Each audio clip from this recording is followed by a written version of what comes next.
Welcome to a new wave of thinking. You're here with Akshita Veda L and El Yagar. It's we the people of the Empire of Nubia. Get ready to open your mind, sit back and unwind to take in the discussion, to prepare us to win. We are sovereign, we are law. We coming with concepts here that are fundamental building blocks, focusing on principles, thoughts, and beliefs. We're here to shake you up, to wake you up. Islamism. The masses is suffering with temporary mental illness of cognitive dissonance. Open up your mind. We are speaking from experience, various perceptions, while we maintain effective communication in the lines of respect. Our thoughts become connected through human cognition, which is the process of acquiring new information and understanding based on personal experience and relatable topics of discussion. We are the currency of the know, knowledge, wisdom through love, bringing peace, justice, and truth as we gain freedom. Freedom in the mind. Open up your mind. Freedom of the mind. It's divine. To be one in unity, togetherness, you and me. We become we, and we are the change that we want to see. It is our time now, so come and get ready as we bring a new wave of thinking. It's a new wave of thinking. New wave of thinking.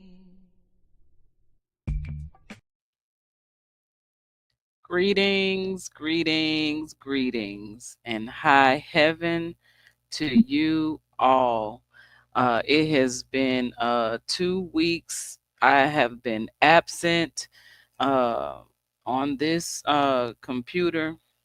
My video is still not working, so it's only going to be a audio of my voice on this episode 31. It is today, November 14th, Thursday, and episode 31. This is going to be our last episode.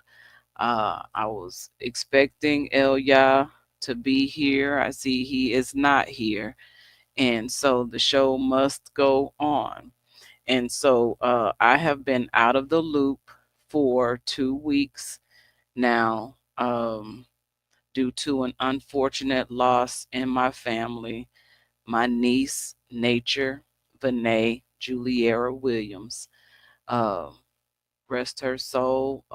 She was in a fatal accident on October 29th, where she passed over, transitioned into the other side in the spiritual realm. So, in the essence of gaining angels and wings, she was the new angel on the team of ancestral energy operating on the other side in love. Uh, and so here we are tonight. So basically, there's no topic, right? But I'm going to move forward and where my heart is leading me.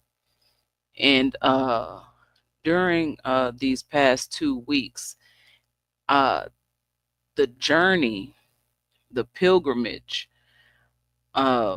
was based on faith. This was such a faithful move. It took us 3 days to drive from Tucson to Atlanta.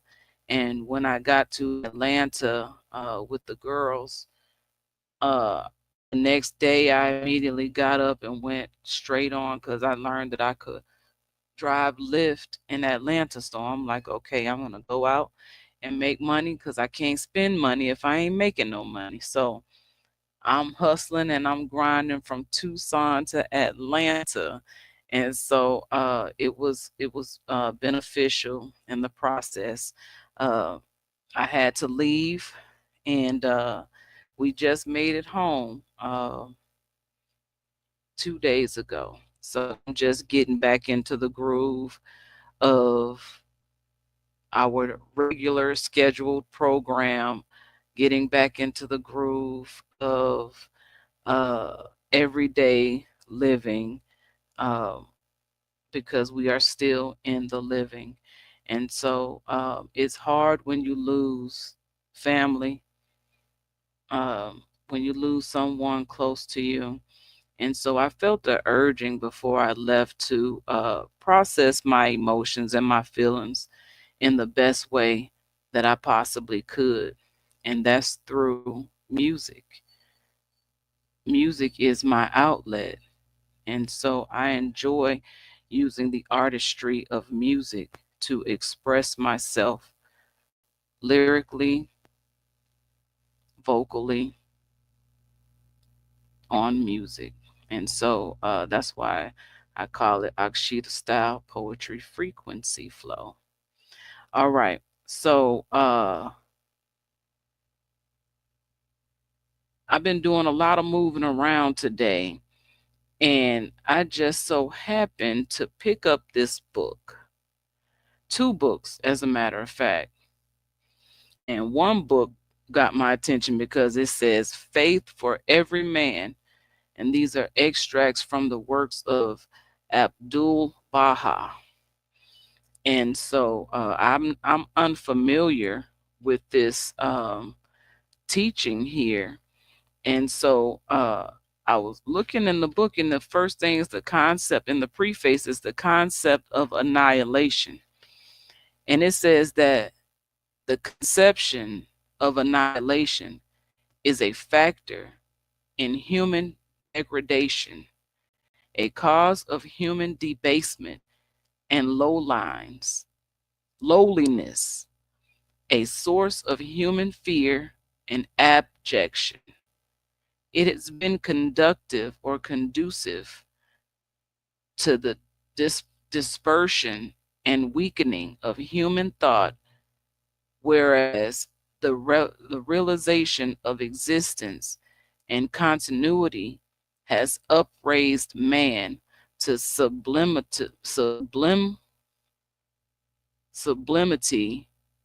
of ideals, established the foundations of human progress, and stimulated the development of heavenly virtues. Therefore, it behooves man to abandon thoughts of non existence and death, which are absolutely imaginary, and see himself ever living, everlasting in the divine purpose of his creation. He must turn away from ideas which degrade the human soul, so that day, so that day by day and hour by hour he may advance upward and higher to spiritual perception of the continuity of the human reality.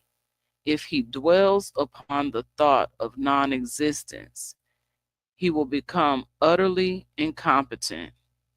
With weakened willpower, his ambition for progress will be lessened and the acquisition of human virtues will cease. Okay. Now, as I read that and I get it, I'm processing it.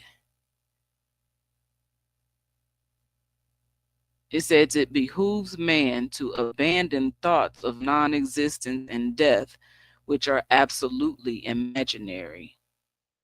So we have been programmed to see and process death in such a way that it will cause the man or woman who dwells on these things to dwell upon the thought of non-existence. He will become utterly incompetent, because I get that. To become utterly incompetent is to not measure up to your abilities and what you're capable of doing. You give up on yourself rather than moving forward. So it's best to keep an open mind and don't think so hard on death. I see death differently. I process it differently because I understand that it is a part of life. The cycle of life is just a different form of existence. And we all pass on to the other side. And sometimes we go unexpectedly. And that's what happened to my niece. Uh, it was unexpected, to experience that loss. I'm still in disbelief. Um, it's really hard for me to uh really, like, I'm processing, because I missed a lot, and I honestly feel like the last time I spoke to my niece, she was saying goodbye to me then, because after that time she didn't respond to much. She didn't really talk much to me, you know what I'm saying? She didn't even tell me happy birthday, and she usually would at least say happy birthday, auntie. And I didn't get anything from her, but I was at peace about it. And so October 28th, I was drawn to her page, and I just started liking everything. Like, I was on her story. She did a lot of social media, and she was very active in her journey. I told her, I'm so proud of you, because she was like, auntie, I'm so proud of you. She was commending me on how I came through and battled with the cancer and everything, and acknowledged the fact that, she's like, auntie, you did that. You didn't have nobody there helping you except for my daughters, of course, but there was no responsible adult here to assist me through that troubling time. But we made it through, and it was purposed like that for a reason. So I harbor no ill feelings for things working out the way that they did. That's just what it is. And I'm happy because I'm here and I'm able to tell my story. I'm able to share. I'm able to share things, um, about that situation. So I want to play this song real quick to tribute, as a tribute to my niece, Nature. Um, she will truly be missed by so many people. She was loved. She was adored. Uh, she was a wonderful person. She was in that Aquarian energy. 100% of who she was Aquarius. So Aquarius Nation goes in the air. It's Malik on the track. We already know what's up.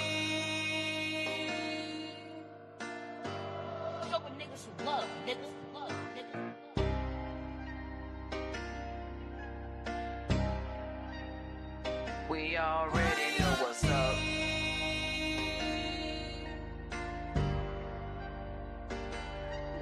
To lose someone close to you, feel what you feel. We It's already know okay to cry your tears. It's so hard to lose someone close to you, feel what you feel. We It's already know okay to cry your tears.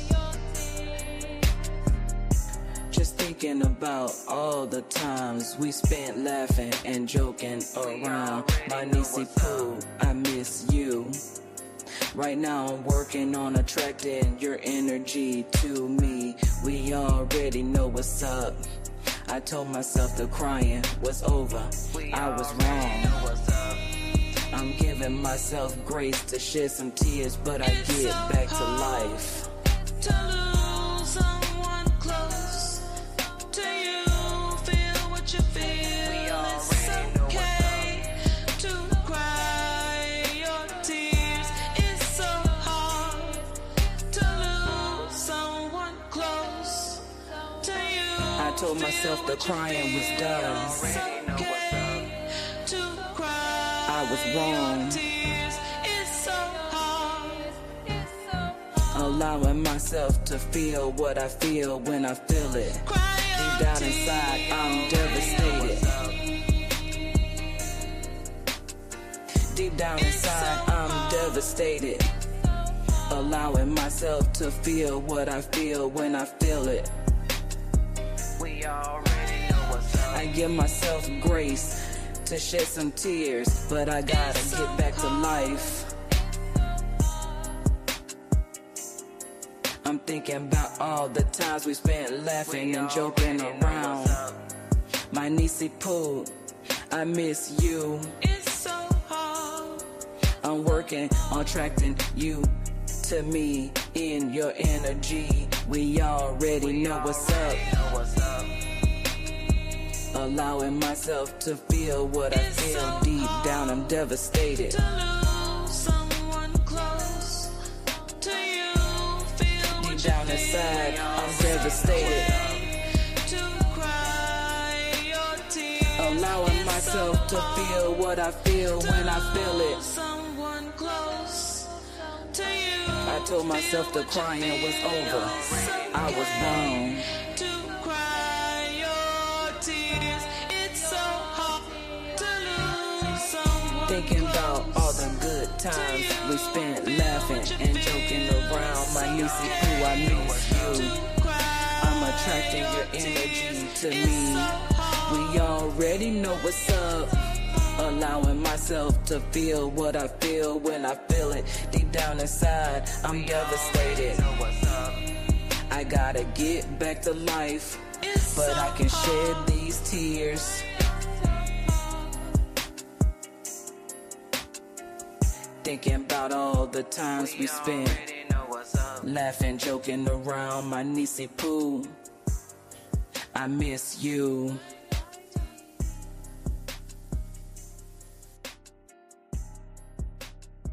We already know what's up.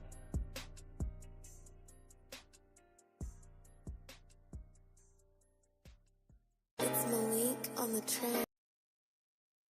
All right, so that was "It's So Hard" by Akshita Chosen Style, and I did that song. That was the second song that I did, and so I wanted to write that to console myself and my family. You know what I'm saying? To put my artistic abilities, my gifts to use to express my love and my hurt and my pain for such a loss. And that was what came. But what I want to say about this song in particular is after I finished recording it all, and doing everything, my phone was like it didn't want to save the material. Like it was trying to I had to do all this stuff, and then I had to shut the phone off and pull it back up, and I thought I had lost everything. But when I came back on, it had mixed up and did some kind of mix that I didn't do that mix. What you heard was what happened in the process of my phone going crazy. After I recorded that song, I had no control. I was like, I couldn't do anything except for save it. And so I didn't want to touch it, because at the end of the song, I heard my niece's voice clear as day say, "Hi, Auntie." And I was like, oh my God, she did that. She mixed that song. And so while I was recording that song, I felt her energy, and I felt her like, hey, don't you cry. Come on, get it done. You know what I'm saying? So I really feel like her energy was here. The last time I spoke, she was like, I'm coming to see you in Arizona. And I didn't know that it was going to be like that she show up in Arizona. You know what I'm saying? I'm thinking we're going to go and have a good time. And she experienced where, my life has, come to after so many trials and tribulations. We've both been through a lot, and we went through a lot of it together.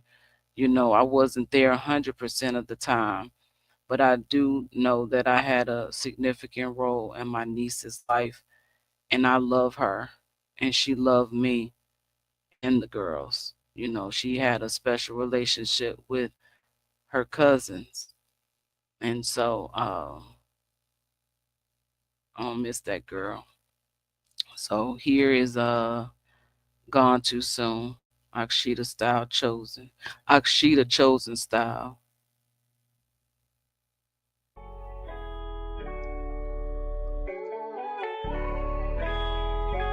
I'm a little nervous doing this one. Nature gone too soon. Really, man? Nature, you gone too soon. Now Granny got you, Auntie Gloria too, Granddaddy Toby, Tori, and Taneri. Payment is there for you. At damn nature underscore. Granny got you, Auntie Gloria. At damn nature underscore. Granddaddy Toby, Tori, and Taneri. Payment is there for you. At damn nature underscore. She was the finest thing on the floor. She was the finest thing on the floor. She was a lit vibe, that's for sure. That's for sure. We gonna miss you at damn nature underscore. At damn nature underscore. She was the finest thing on the floor. She was a lit vibe. You were the greatest strength in adversity. You at damn nature underscore. You were the greatest strength in adversity. On another note, you were the greatest strength in adversity. You were an example of flawless love. No matter how much it hurt you, you stood the test of time. I'm so proud of you, my niece Pooh. Nature Williams, I love you. She was the finest thing on the floor. She was a lit vibe, that's for sure.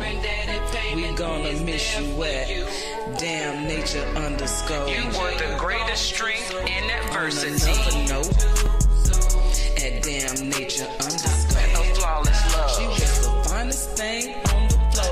No matter how much it hurt you, you stood the test of time. I'm so proud of you, my niece Pooh. Nature Williams, I love you. She was a lit vibe, that's for sure. We gonna miss you at damn nature underscore. Nature Williams. Williams, I love you. On another note, You were the greatest strength in adversity. You were an example of flawless love. No matter how much it hurt you, you stood the test of time. I'm so proud of you, my Niecy Pooh, Nature Williams, I love you. on another note, and damn nature underscore. She was the finest thing on the floor. She was a lit vibe, that's for sure. We gonna miss you at damn nature underscore. Nature was surrounded by love and admiration. To her family, she always kept the connection with the Thompsons and the Williams. So many memories to unfold. To Cheryl, my sister, Mountain and Clear, I'm here on my way. And thank God, Mama / Grandma made it to you already. She's there to nurture you. Nature, you gone too soon. That's my Niecy Pooh. Nature, you gone too soon. Nature, you gone. Like a flash in the night. On another note, Nobody wants that call at 3 a.m. nature, you gone too soon. That's my Niecy Pooh. Niecy Pooh, now you got your wings. You was meant to fly. Fly high. Hold it together. I'ma keep my head up. That's my Niecy Pooh. Girl, you gone too soon. That's Nana Niecy Pooh. Now you Y'all with know our who nature was. ancestral angels in the sky. She's still here. They got you. Don't call me that. I'm like, but you are my niece and poo. You call me that. Got work to do.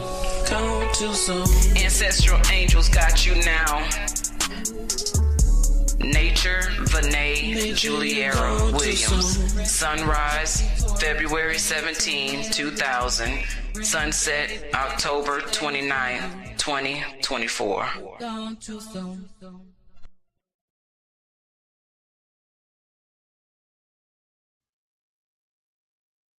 All right.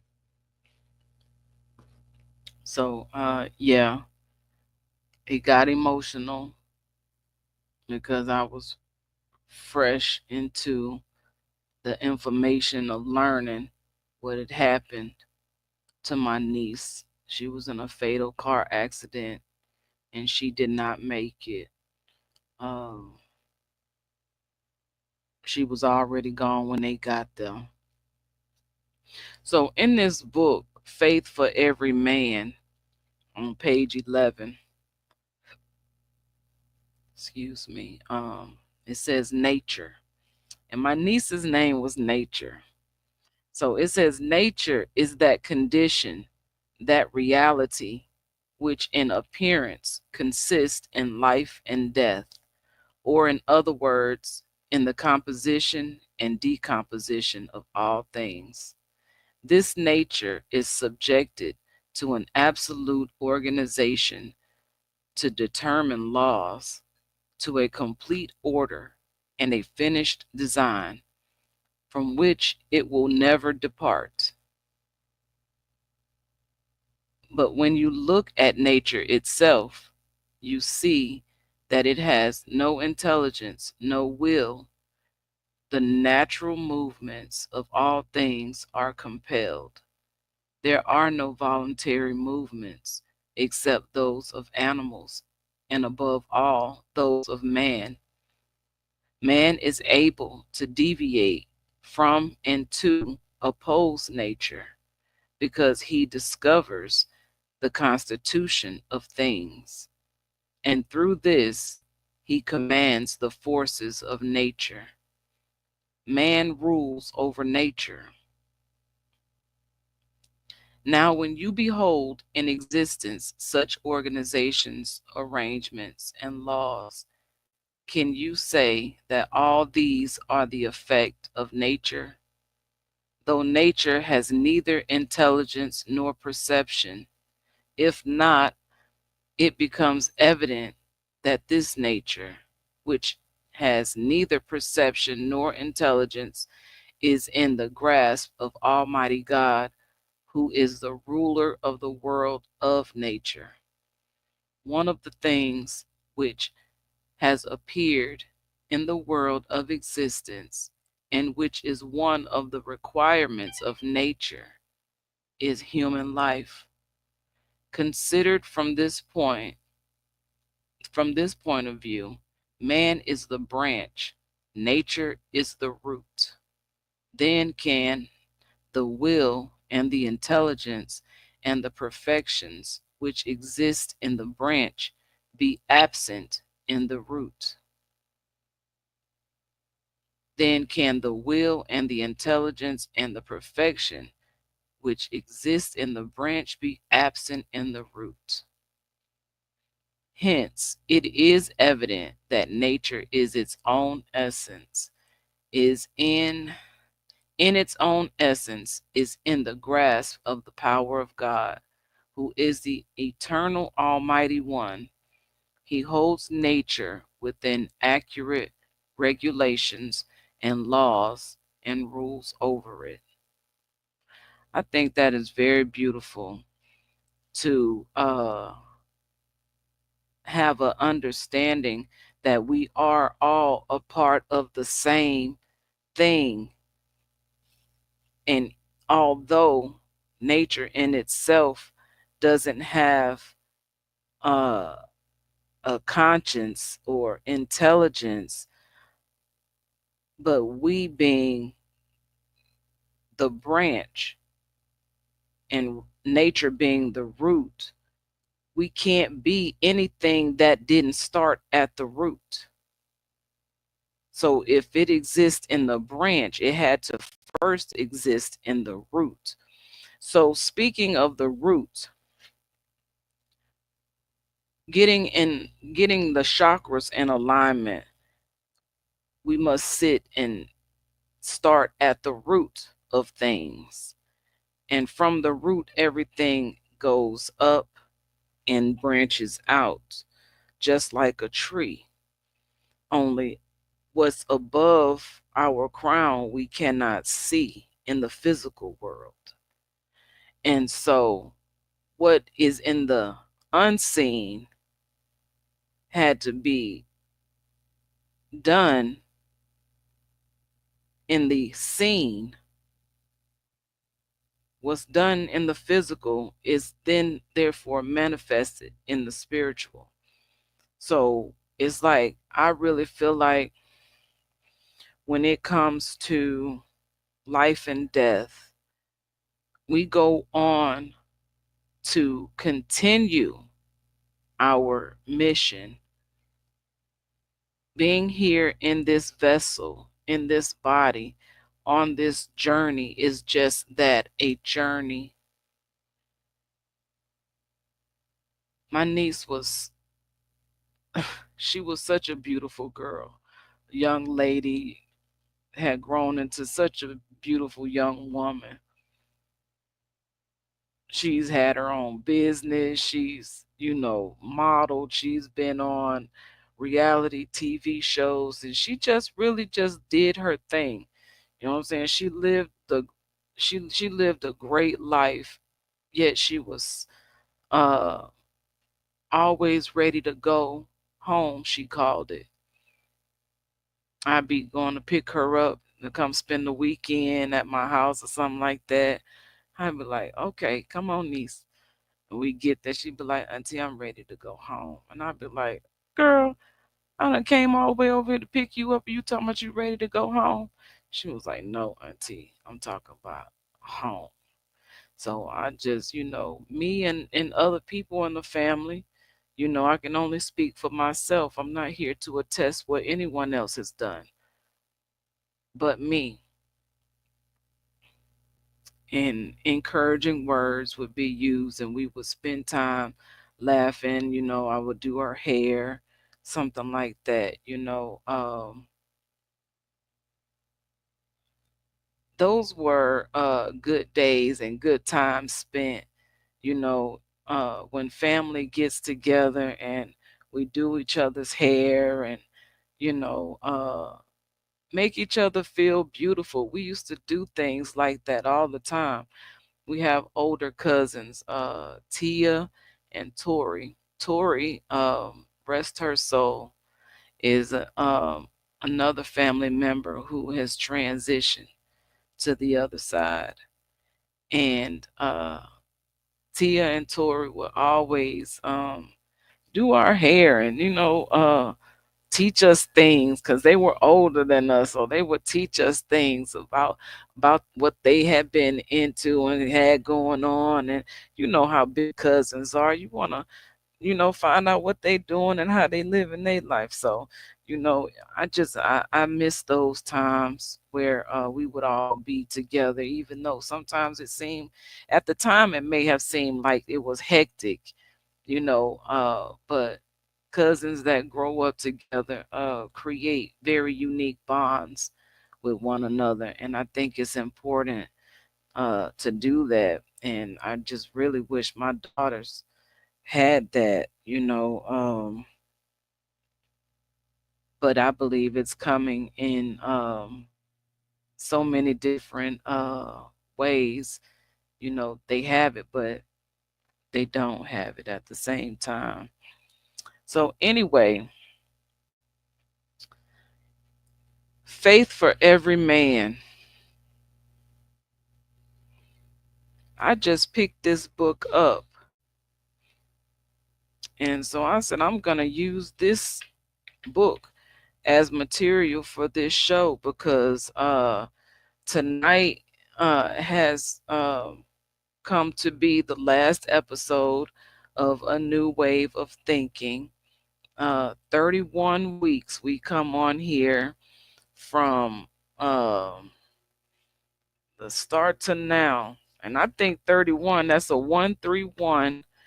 And that is significant to this shift that took place during all of this dealing with my niece and family and traveling and things like that. There's a great shift that has taken place, and that shift is how we're moving forward. And so this book is basically right on time. And I got another book. It's called From Strength to Strength. And this book had a note in it from August 23rd of 1979 to my dearest Mary. Baha'u'llah refers to the heart, the wellspring of divine treasures, the seat of the revelation of the inner mysteries of God, the sanctuary of the abiding love of the beloved, the seat of the revelation of the all merciful, the dwelling of eternal mysteries. These phrases reveal so many spiritual truths. You will always be cherished by us, and your strength is a source of strength for us. Steve and Gail Powers, Tucson, Arizona. I was like, wow, that's so nice. I'm so glad. I'm grateful to have picked this book up because this book has obviously been in some really amazing energy. And so I'm grateful to be. The book was copyright date is 1978, and this passage written in the book was written in 1979. That was the year. Let me see, August, September, October, November, December. September, October, November, December, January. 5 months to the day I was born. That passage was written. That's very interesting.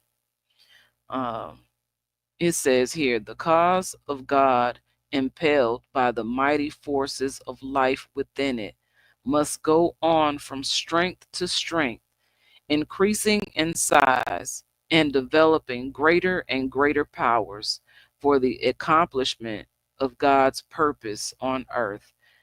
the Universal House of Justice. That sounds like it's in the laws of Ma'at to me. And so this book is based on the formative age uh, stages of the formative age. And the first epic is from 1921 to 1944. The second epic of the formative age is from 1944 to 1963. And the third epic of the formative age is from 1963 to now. And there's a worldwide proclamation here. I want to read that, page 53. See, we've been doing so much of communication over the past 31 weeks, 31 episodes. The communication has been um, solely and predominantly, specifically focused towards nation building and the empire of Nubia, and getting people to uh, hear what we are saying and to come along the journey. Now, something that has been revealed to me through this journey is the fact that government is government, and so much changes in the election season. So many people split and divide during that time because that's the energy and where the focus of the masses is on the election. And so that's a method of diverse division. So it causes people to split and they don't agree with each other, and people stop talking, and then we sit around and we wait to see what the outcome of this new elected official is to be, and what if they're going to do what they said they're going to do. And so I'm 44, and I'm just maybe 7 years trying to start paying attention. Well, I'll say 15, 16 years, just really trying to start paying attention to elections and politics and things like that. Because during my time in college at at the University of South Alabama, I was studying social work, and a lot of social work is dealing with a history, and how social work even came about is through politics and all these different things, and the need for social services, and things of that nature. So there's a lot of political history, associated in the study of social work. So it became interesting. And so in the basic courses of like world history and things like that, I began to tie in historical uh, facts from the Bible to the historical facts of world history and how it started. And it went into the Byzantine dynasty, and the start of Catholicism, and Protestant wars, and all the religious separations and divisions that took place. And all of this was based in um, war and things in politics. So nonetheless, I began to pay more attention to these things because of my college education, was forcing me to look into things that were going on right in front of us. You know what I'm saying? What was I seeing based on what was I learning? And to apply what you learn or what you know is to actually be applying it in your everyday life. So whatever you put your mind to do, you must apply the knowledge that you have gained to get to that point. So nonetheless, there's been a lot of changes, and we have been talking a lot about unity. I come from I've grown up in this revolutionary era in the rise of the matriarch, and it has all been about unity, coming together, acceptance, but first acceptance of self. We must accept who we are and the decisions that we have made to become who we have become. And so sometimes that's a struggle for people. You know, everybody doesn't easily come into acceptance, because there's an element of truth which must be revealed in that acceptance. Because how can you, what are you accepting? Are you accepting what's true, or are you accepting what's not true? You know, and if you're accepting what's not true, then that means you're ultimately in denial. You're not in acceptance. So that's the internal battle.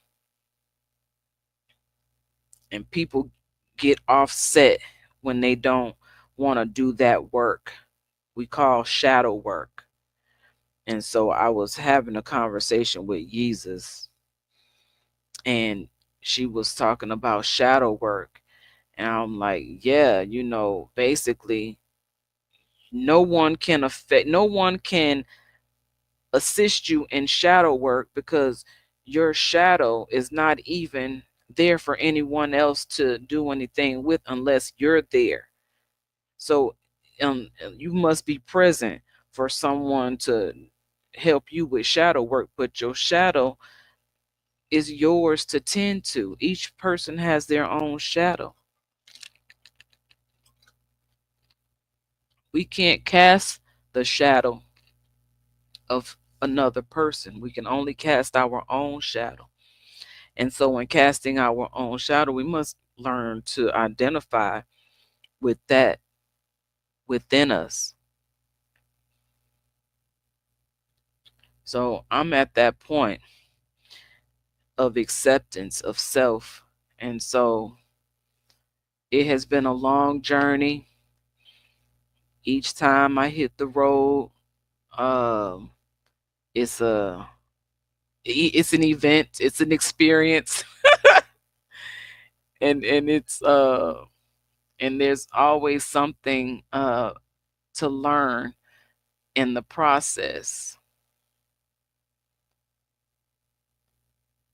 So I'm gonna play another song right now, and I'm leaning towards I Am the Hope. This beat was produced by Lazarus Lamel of the Messiah Code, and this is what I put down to that beat, Akshita style. Welcome to the Bloodless Revolution. I am the class action 567. I am the hope. Brought to you by the matriarch. And we're bringing the pain. The Pan-African Intelligence Network. Shout out to Lazarus Lamel, the Messiah Code Technologies. Guiding the G's, the OGs in the game of life through experience. It's a revolution of the chosen ones, the enlightened ones. Messiah types, I am the hope. Me is we is me. So it's we the people. We united, standing tall. get your backs up off the wall. Free our sons and our daughters, locked behind the walls. It's time to break down Jericho's walls, jumping out of the pitfalls. Divided, we all fall. Building nations, collaborations, celebrations, cause we made it to the other side. It's been a long ride. We ride to live, cause we are done with do or die. We gotta stop the killing so we can start mass healing. Mind healing, heart healing, soul healing. I'm talking about holistic healing for the mind, body, and the soul. Tune in to a new way of thinking. Come right to keep your mind right. We are accountable for our deal ins and deal outs. We count in, we don't count out. H-O-P-E, that's me. I am the hope. Illumination is the concentration of the actions, making waves, teaching children how to behave, so we can be saved by the roads that we pave. With our birthrights above the game, we're no longer enslaved. Be brave, open your mind, stop being a slave. We are free in our free national name.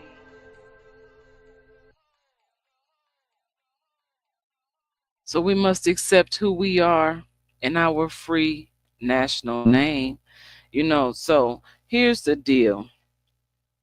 So many people come from so many different backgrounds and upbringings. We have been divided by religiosity. But the more we come into our awakened state, the more we come out of religiosity. And in coming out of religiosity, we are coming more into spirituality and self-awareness, mindfulness, to be aware of self in the right mind. Walking in righteousness is a rare thing at this point, but it's a growing thing that's taking place. And so the younger children, they come in here already ready for what's to come, and we must be the bridge to bridge that gap. The rainbow is the bridge to the gap between the younger generation and the older generation, but it's up to us. We are in that time now. And so I think it's more so in personal work than it is in we must be in this mind. We must govern our own homes now. When we're thinking of, in my opinion, when we speak on government, the first government is the government within your home. How you operate and run your and manage your home is your first government. It's the first concept of what it means to govern. So if you're governing yourself and your household, you should know how to govern yourself in public. And so this is where growth and development needs to take place as a wild spread, like a wildfire across the continent, governing your own household. And once you govern your own household, no one has to tell you how to operate outside of your home unless you're not operating in a way that is conducive to peace and tranquility. If you operating in rage, it was this lady driving behind me today. I just pulled over into the turning lane and let her go. I let her pass. I let her go. She was back there beating on the steering wheel. She was bopping herself in the head. She was throwing her hands all up. And I'm like, I don't know where she trying to get to, but I'm going to get on out her way so she can go on get to where she trying to go. I don't want no parts of it. And so I tend to do that. I would get out the way. And unless I'm trying to get somewhere and I have to go into defensive driving mode, and I don't like to do that, but I know how to do that. And so that's basically what I'm talking about. So what I'm saying here is greetings, Sunstar. Is somebody else here? It's me. Oh no, when I came on, you was already talking. I've been talking for almost an hour. Really? Yes. You're not on live already, are you? It should be. I didn't know. It's the I first didn't. time for everything. That is the first time because I didn't know you was live already. Yes. Well, excuse me. I didn't. Oh. Well, it's all good. I had the opportunity to kind of like go over, what's going on with me and why I have been absent for the past 2 weeks. And I was just now getting into the fact that there's division based on politics and religiosity, and what we have been communicating and focusing on over the past 31 weeks is nation building for the empire of Nubia, and the fact that most people are what I'm saying, I was getting around to making a point about people governing their own households. And when you're governing your own home, you're governing self. And so if you have that in alignment with what's righteous and true, then no one has to tell you how to operate, because you are already operating in that fashion that's conducive to peace and tranquility. So as long as that's what you're doing, you shouldn't have a problem with the next person. And so I said, so many people are walking around and dealing with so much of rage, and the lady that was driving behind me today was a good example for that. I just moved on out the way and let her go because I'm not gonna have a part of what you got going on. So just stating those things right there, that's where I had gotten into talking about what we have been discussing over these past 31 weeks, and that basically, this is our last episode for season one of A New Wave of Thinking, because there's a shift that has taken place. And I know I shifted with that shift, and a few other people that I have spoken to within this past week have also shifted as well.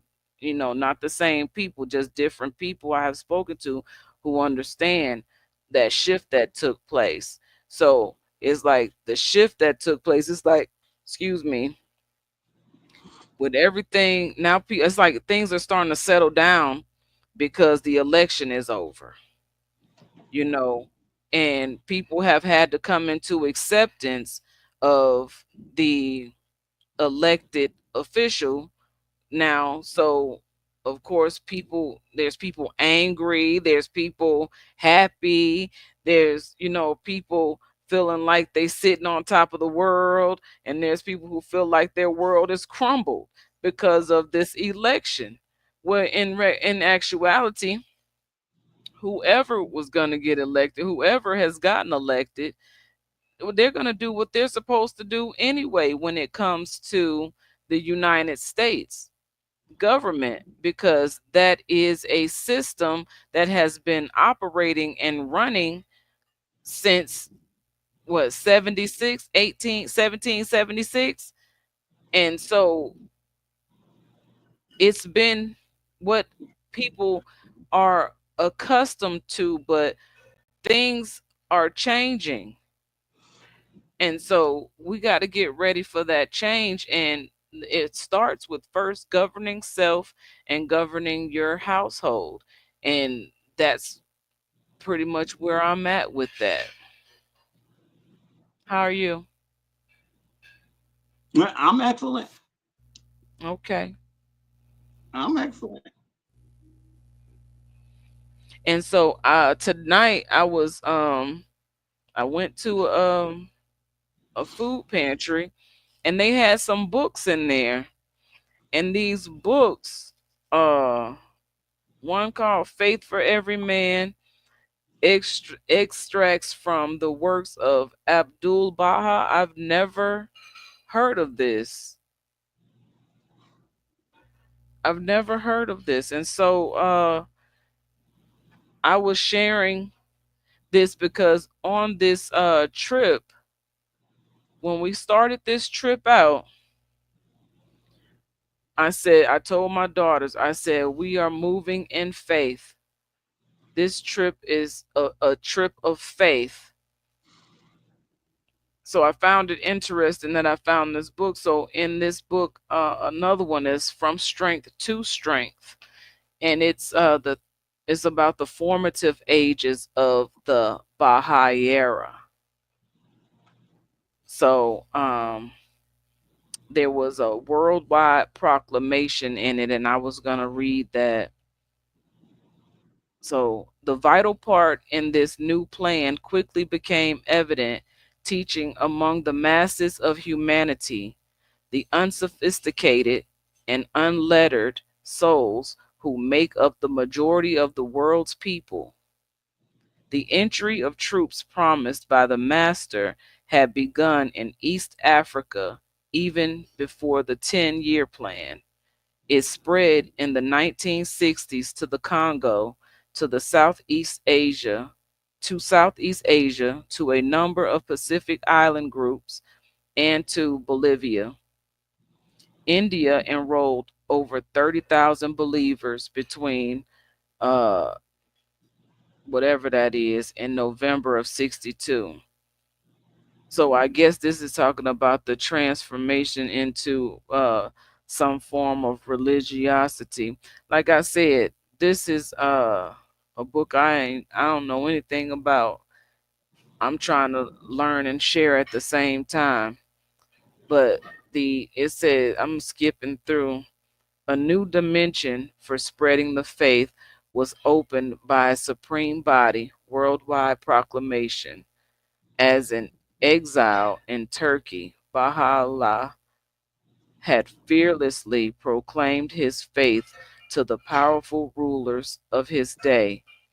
Now the day, now the time had come to proclaim it to every stratum of human society. The six intercontinental conferences held in October 1967 put this heightened dimension into motion. The proclamation of Baha'u'llah, compiled and published by the Universal House of Justice, was presented on its behalf to heads of state around the world. National and local assemblies continued the process on other levels. So I think this is very interesting what I'm reading right here, because this is basically what we are attempting to do in the building that we have been doing over the past 31 weeks. And the objective is to capture that information so we can then take it, use the information, and package it to do just what I just read, to present it to heads of state around the world, national and local assemblies, to be continued to move upward. Because how are you operating in a official capacity when nothing has been made official? So the work has been put in. We've shared a lot of content and information based on the conversations that led us to even begin a new wave of thinking.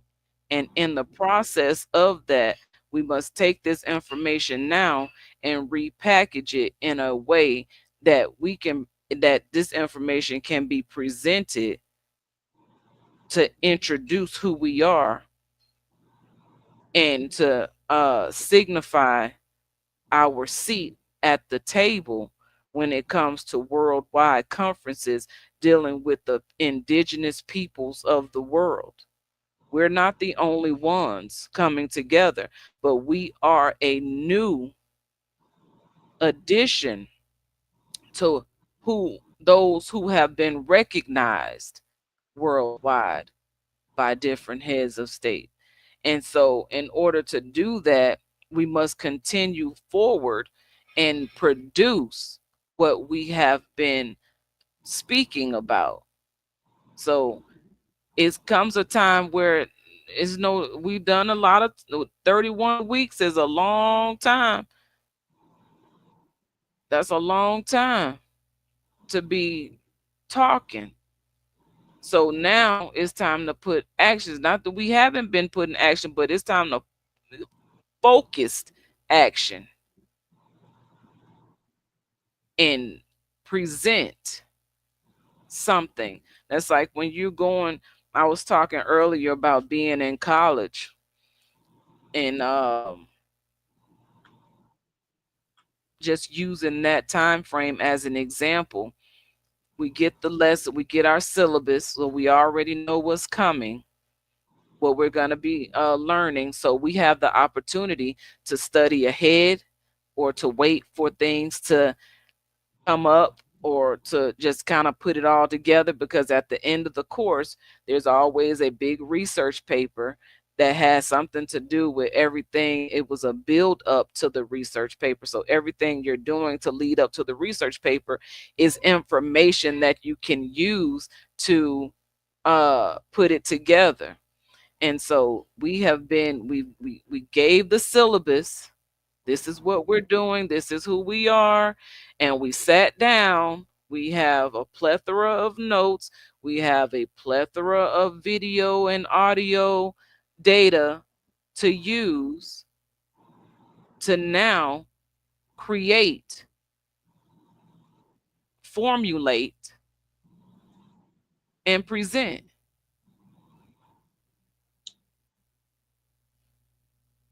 And so that's why, and I'm like, 31, I didn't realize tonight would be episode 31, but Lazarus is always talking about 131, and 131 is Lamel. And that 131 is significant. Anytime I see that, Lamel can tell you about 131 better than I can. I hear him say it all the time, but this is his dedicated and focused information. So I know what it means for me, in my heart of hearts, but can I regurgitate what Lamel would tell you 131 is? No, I cannot. So all I know is that 131, season 1, episode 31, is a significant number and a good place to use the energy to catapult into the next season, at the next level, on the next stage. And so this has been it's been a wonderful, interesting journey. I've gotten to know Sunstar El Yah. We have created music together. We have created law, all types of great things we have in combination come up with to move forward, and the part that just kind of bothers me a little bit is that I don't think anything we've done is in vain. I do believe that I do I do think it's just it's difficult when you are introducing new information into the World Wide Web, where everything is so crazy, algorithm rhythmically crazy. Um, those who run these sites have people on their payrolls to sit all day and inject false information, um, just different things to throw off the algorithm of the World Wide Web in general. So if you click on anything that you didn't search, and once you click on it, it floods your phone with ads and all these different things. And now you got to get back to that uh, space where your algorithm is clear and it is everything you choose to see, not what the system is putting forth in front of you. So my point is we have come a long way, and yet and still it's hard to get people to see where we're coming from and what we're speaking on here. And so the best way I've learned to do anything is to show you better than I can tell you. At some point, people start to believe that you're trying to play a trick on them, or you're trying to convince them or something because you're trying to tell them something. But see, people see by example. In the army, they taught us to lead by example, and what that meant is what you do, you can't ask nobody to do nothing you wouldn't do or show that you would do. So if you're not willing to get down and low crawl, or get down and do some push-ups, or get down and clean the floor or something like that, how can you ask someone else or expect someone else to do it, and then to do it right? Because you haven't even first given them an example of what right looks like. So we Well, have to see, lead by I hear example. when you say stuff like that, right? You got to understand that I hear what you're saying. But when you say that, the example and all that, are you saying this just in general? This is just a general statement you're making about the whole thing? Because to me, this can't be a lesson about us because No, we've yeah, got, and no, yeah, like we are leading by example as far as doing this, coming into communication to gather the information that we have gathered along the way so we can now present. And then the presentation is the example of what it is that we were speaking about. It's one thing to say it, it's another thing to show it and to operate in that fashion. And it has nothing to do with being in control of anyone else except for yourself. yes, ma'am. And so in that control of self, if if people weren't living that life prior to any paperwork being done, I'll put money on the table. They're not gonna live it after the paperwork get in because it's Well, not in you. It's not a well, part of you. well, You'll only we're not even talking to them. They're not listening. well, yes, ma'am. But for everything that we're saying and the way things are coming out, if we're sending out like warnings and stuff, or if we're just saying things in general, What's a warning? well, or saying things in general, or just saying things in a general way, a general Well, view I'm speaking about on about leading and stuff. And if you don't do it, then you like you how have do to. you expect people to follow you if you haven't first showed them the way? Okay, so one, we already cleared the lane. Nobody's expecting nobody to follow anything. We are all expected to work together. So Doing what? okay, now in this particular case, in running our government, which means that you first have to get yourself right, your individuality and stuff, everything Right. that So the you're first speaking. government is the governance of self and your Of, own household. yes, And ma'am. no one can dictate or say what that is. And the only time it becomes a problem is if it's not conducive to peace and tranquility. If That's what it's I already said. yes, if it spills out into what we call the public, then yes, that becomes the problem. Prior to Right. that, there would be no problem. Right. No, but then so there's no control over anyone and anything as long as you are operating righteous, true, and pure at heart. And you Okay. will show that in your walk. So ain't no need to talk to people like they're children or don't know anything Hmm. when they're already operating in that fashion. And for those who are operating like that, they are their family's responsibility.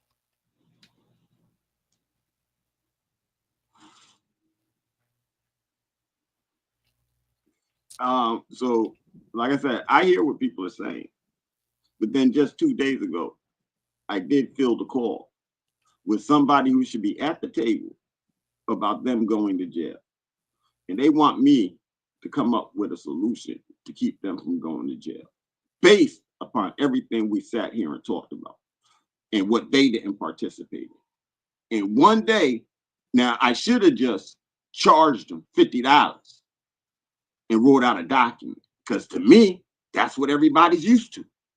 You're used to that. You're not used to somebody saying that ain't gonna work. I ain't gonna do that. Somebody keeping it 100. Nah, send me $50 then, because now I'm a mover and a shaker. Now I'm getting that money. I'm doing it right. In the meantime, I'm sending you down the river, knowingly sending you down the river. With that type of thought and conscience from that one individual. And these are people who's supposed to know themselves. And then I spread that around. Documents go in, people are going to be more off balance. And which way they're supposed to go, how they're supposed to do. What am I supposed to do next? I mean, but what we don't have to direct anybody to do anything. The thing is people When are you're gonna calling do me, what they're gonna do. when you're calling me for a letter to help you get out of jail, you need direction. So why not help him? But because your direction was set up for you a year ago and you shammed that direction. And as I said, once we go through this and I can't have any empathy or sympathy for your individual situations that are gonna come up. But the biggest thing I can say to help everybody, the information that you have now, either you ingrain it inside of yourself and you make it a part of you. We got to realize we're not just reading books. We're not just reading, oh, this is just like with Brother Lazarus. What he teaches through the Messiah Code, it's not something that he's teaching, it's a lifestyle, it's a way of life. So then you can take that and adapt it to almost any situation and get yourself through. We, and when I say we, I do mean the totality of us all, and whoever wants to, conscious community, woke community, whatever you want to call it. I'm looking back, and this community is very asleep. It's still playing the games and holding on to those things that have put us under. And even at the highest levels, people are still holding on. So an image is worth 1,000 words. So I don't have to sit here and talk about a particular thing. All I got to do is say, "Ooh, remember the 1980s, and we used to go." And then the people, they're not focused on what we need to be focused on. They're focused on that 1980 song, the club, what the type of dance, and the clothes. Everybody, this becomes a 2-hour conversation, losing the focus on us moving forward. And so this is a general statement about everything, about all of us, all together. No big eyes, no little U's. No, I'm doing it better than you or anything. As a group, we lose even after writing the paper. How many people? So if they gave us reparations right now, how many people you think in 2 years will have reparation money that they got today? That money gonna get drunk up, smoked up, pilled up, ate up, dressed up, driven up, a fancy home that you can't afford in the next 5 to 10 years because you got that taxes go up because you're not sitting down and you're not planning correctly. This is going to be the new problem that we face.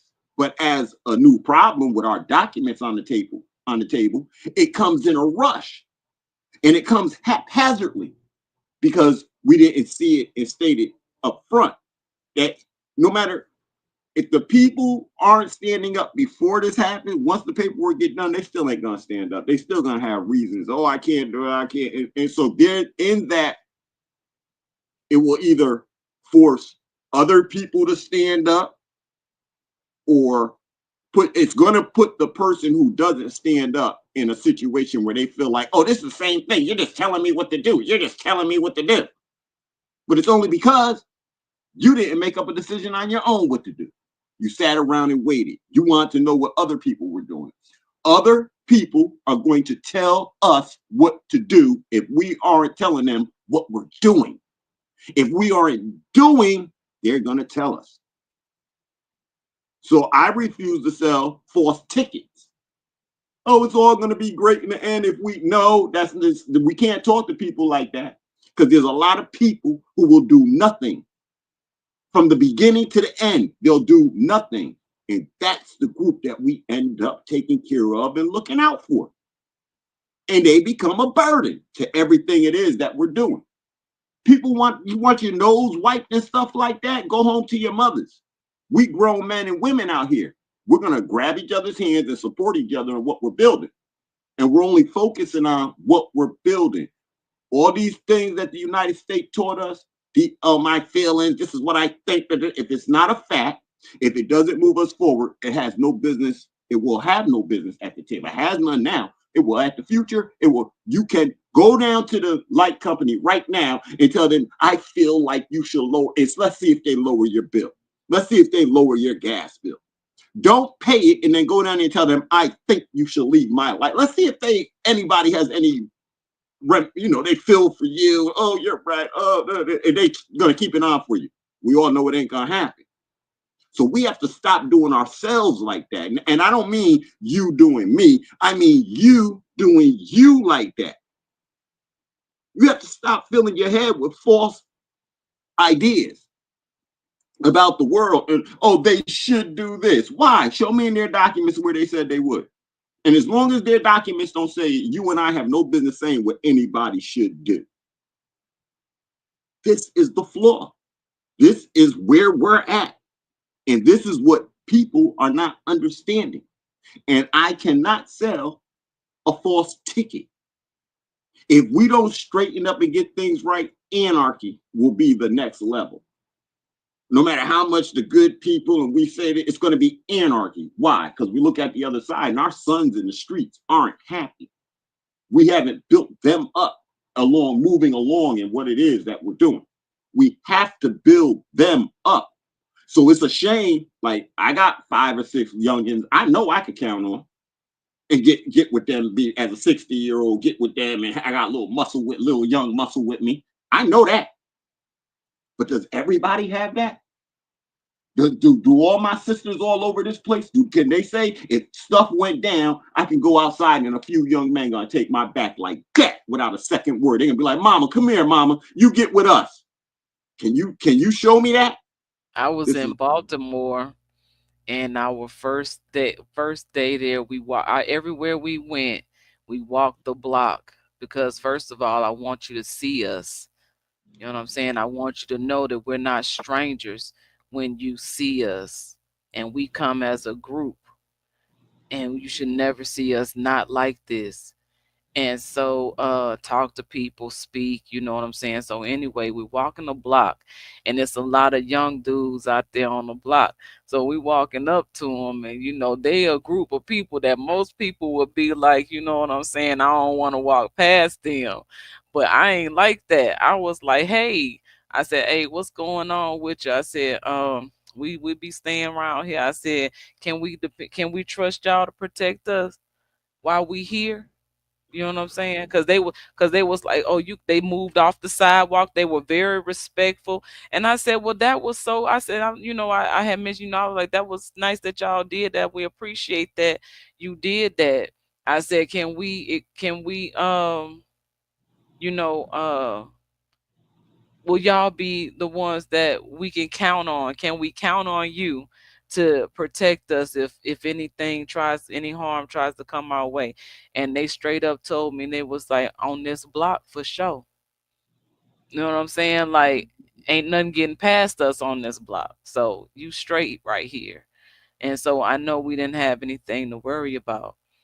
Now, that's cool. And see, you approaching them. Yeah.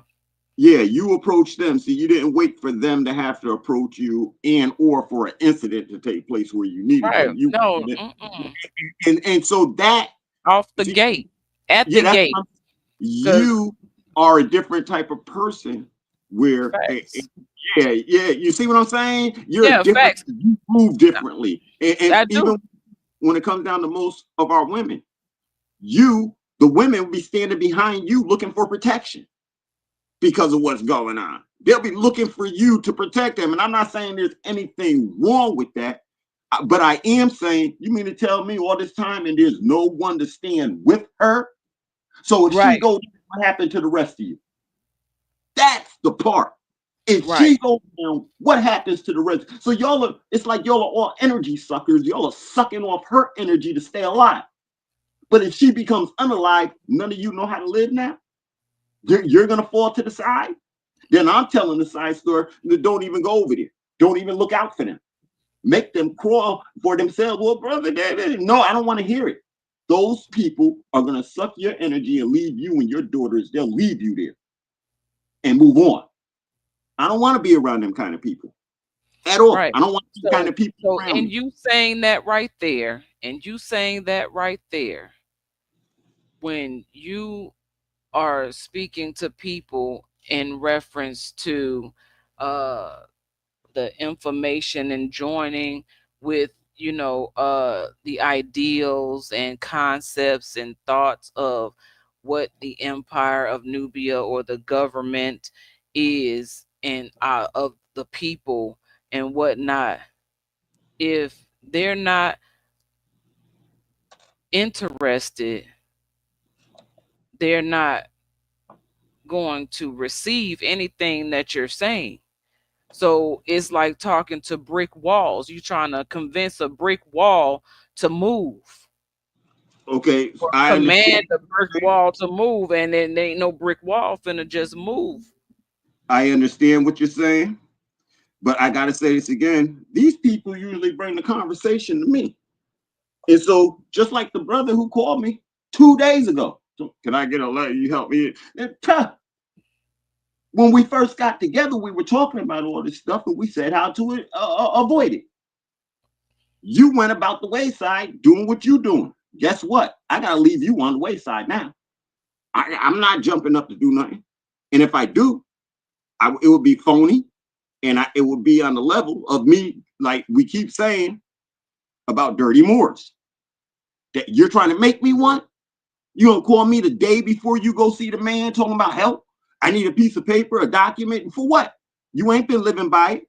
How is it gonna help you today to walk in there with that when you know the things that surround it you can't speak to properly? If Mm. any laws, you don't know the law that was judged, and I'll be darned, and you're not gonna sit down tonight and learn 20 different laws that relate to Right. your and be able to give them more factually. So what I do, I just wrote you out a big piece of paper. You still got locked up. Now you're locked up, mad at me, talking junk and using me in your sentences. And now people, who that? Who that? And before they even meet me, by the time they do, they have an idea of me because I took $25 from you today. It's not gonna happen. Right. Right. Well, that's valid, and and you ain't wrong for that, cause who you supposed to be, Yes, you know, ma'am. to be used like that. And see, that's another thing, that was a part of what this shift was not allowing people to misuse your energy. See, it's one thing to allow your energy to be utilized in a positive way that's going to move things forward as a collective. And it's another thing for people to design a program for you to be used because you're not utilizing your own powers.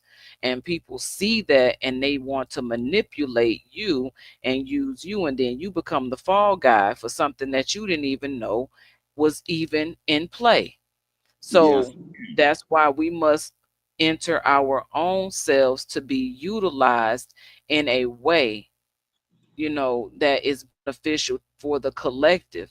And so everybody's mind is not like that because people are being manipulated. And this is that MK Ultra.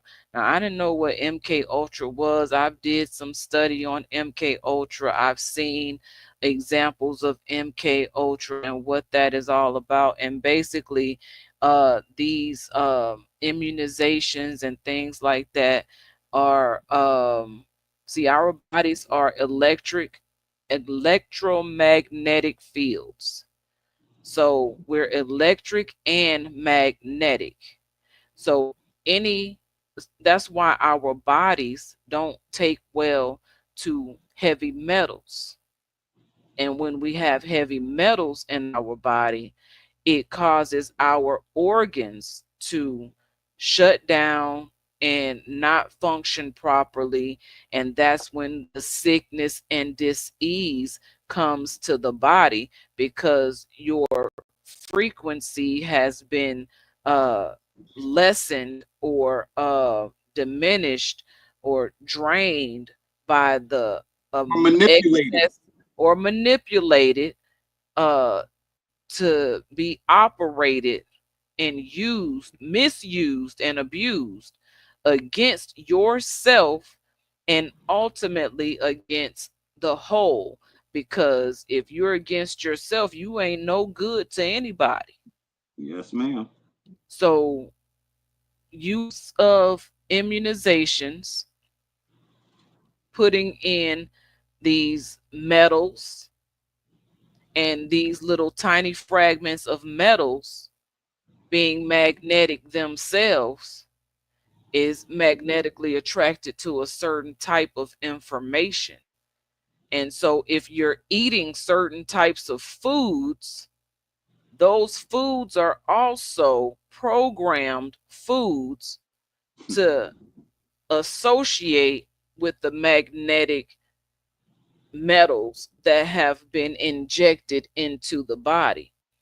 So now you're getting information that is causing you to have reactions and responses to things in a negative way rather than a positive way. That's why people have lucid moments of positivity, you know. And in those lucid moments of positivity, everything we say sounds good. Everything it sounds right. Oh, yeah, I can agree with that. And within the next minute, a switch, it's like a switch turns on and it's like, and all that was gone now. And they're right back to the old rhetoric. And so I'm seeing that that's what a lot of people are drawn to is rhetoric. People are suffering from a lack of self confidence, a lack of self esteem, a lack of worthiness, not feeling enough. And so they can only project from themselves what's on the inside. And if I'm walking around being a reflection of you, then you see me as your enemy, and it's not me, it's you. Because I saw good until you showed me something different. So now, do I subject myself to that type of energy, or do I remove myself from that type of energy? And I've come way too far, and I've come through way too much to leave my peace to go into chaos when I went in peace. It's one thing when you know you going to war, you going to battle. I'm ready for it. But when you've entered a space of war with a peaceful heart, it's dangerous. Okay, so as we don't seem to realize, anytime we decide to speak social, economics, politics, that's war. And you can say whatever you want.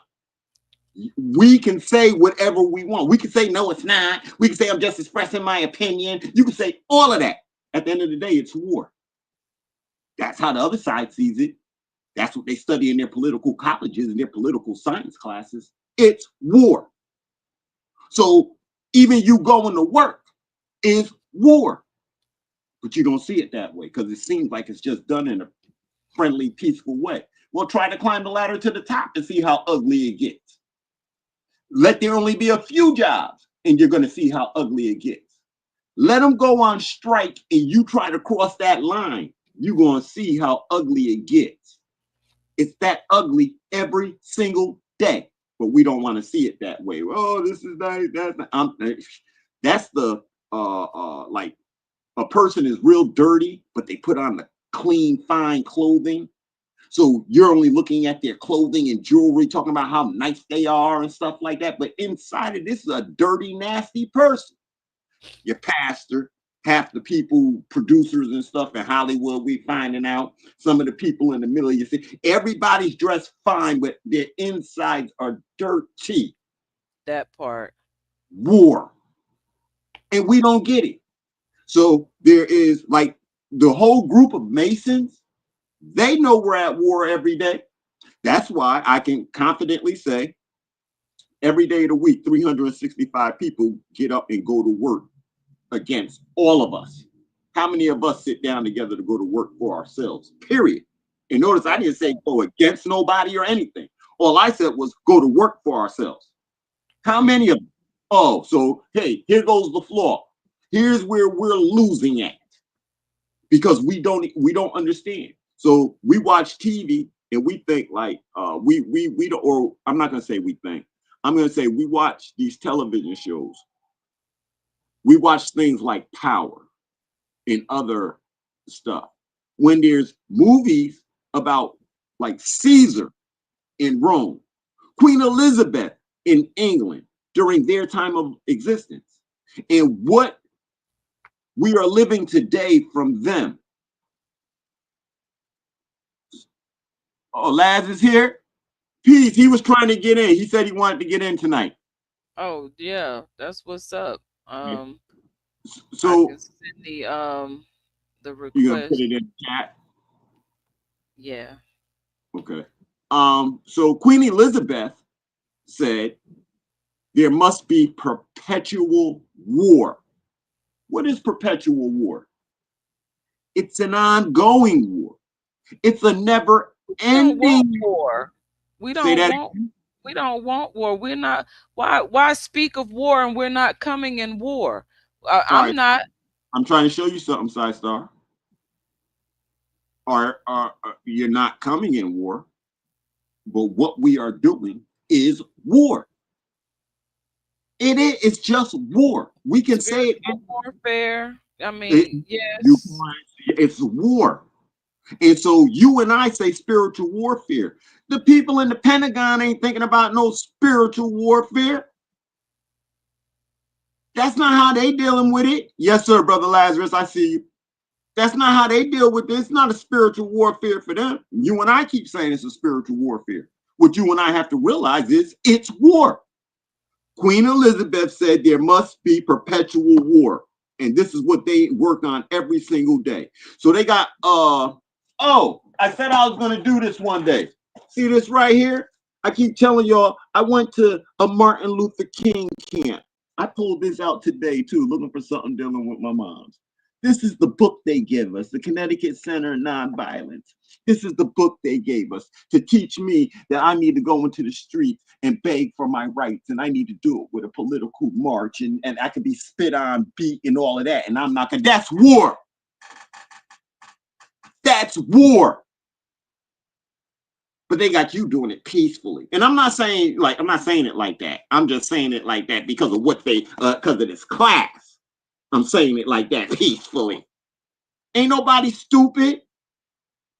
You telling me people are going to spit on me? They can beat me.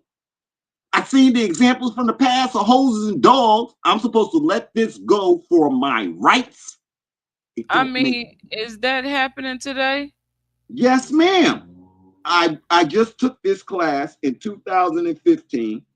And whenever you see these marches going on, there was a class for the marchers before they went on. And these are the type of people who go in and teach the class. Right. Well, that's the program. Oh, okay. So what I'm saying is when they teach this class, they teach you that what you are doing is war. You are committing violence through your nonviolent act, because the person who's sitting at home who don't want you to have something, or they don't want you to have something, or they don't want you to see something, and you're saying, I want to see it, you're causing conflict within them. That conflict within them is their war. You're causing it though. So they Who's take causing it? You can't cause nobody to have no internal warfare. So now watch. We had I can't cause anybody to, and can't nobody cause me to have anything, because it's a personal choice to feel those things or to move with that thought process or that energy. Now, and I got to say it this way just so you understand, right? Just so I understand. Yes, you're laying in your house at night. You got everything locked. You know ain't nobody supposed to be coming through the doors or window. Yet and still, this is happening. See, when they talk about segregation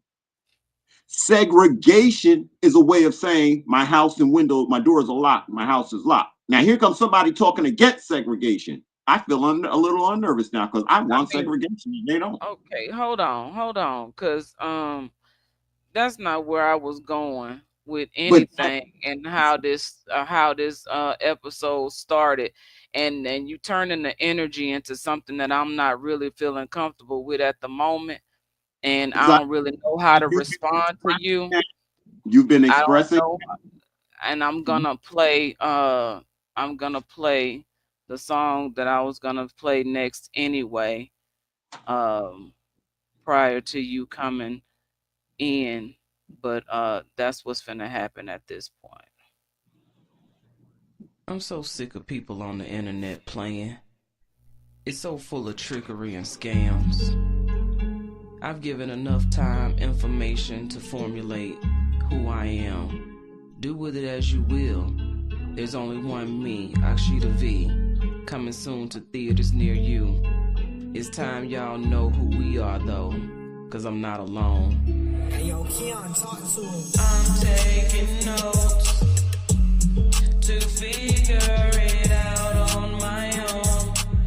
My destiny to be in dark, shine my light. I'm not walking this path alone.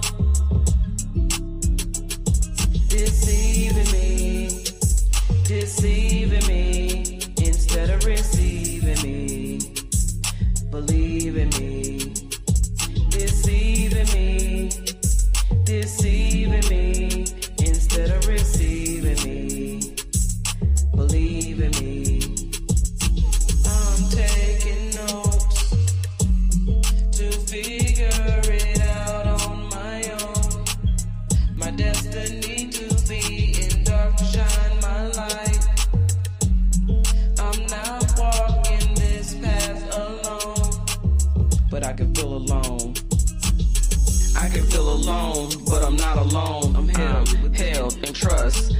Humanity is the protection of us in this world of trickery and scams. If you are legit, you must honor the contract between the family of the Empire of Nubia. That's who we are. That's who we are. We represent and trust. Ain't no playing with us. You must respect us. If you talking to me, then you talking to us. We the people, the Lion King, El Yagar, and me, Akshita V, the matriarchal mother, my supreme justice. It's me, ain't no deceiving me. It's our time now. Stop playing with us. Deceiving me instead of receiving me. Believe in me. Deceiving me. Deceiving me instead of receiving me. Believe in me. Deceiving me. Deceiving me instead of receiving me. Believe in me. Deceiving me. Deceiving me instead of receiving me. Believe in me. I'm taking notes to figure it out on my own. My destiny to be in dark to shine my light. I'm not walking this path alone. Talking about this is an opportunity of a lifetime with no face value. I know y'all crazy. Y'all may not see much of us, but what we coming with right now is Matriarch LLC, Ubuntu, a Maxim Trust, Third World Order, Agape Love and Wisdom, Empowerment in the Middle, the new reality with the conquering Lion of Judah, Jah Rastafari. We give praise. We are dignified royalty. Fort Matriarch got boots on the ground. And we coming with so much more. We operating in love. We are the Empire of Nubia. Deceiving me. Deceiving me instead of receiving me. Believe in me. Deceiving me. Deceiving me instead of receiving me. Believe in me. Deceiving me. Deceiving me instead of receiving me. Believe in me. Deceiving me. Deceiving me instead of believing me.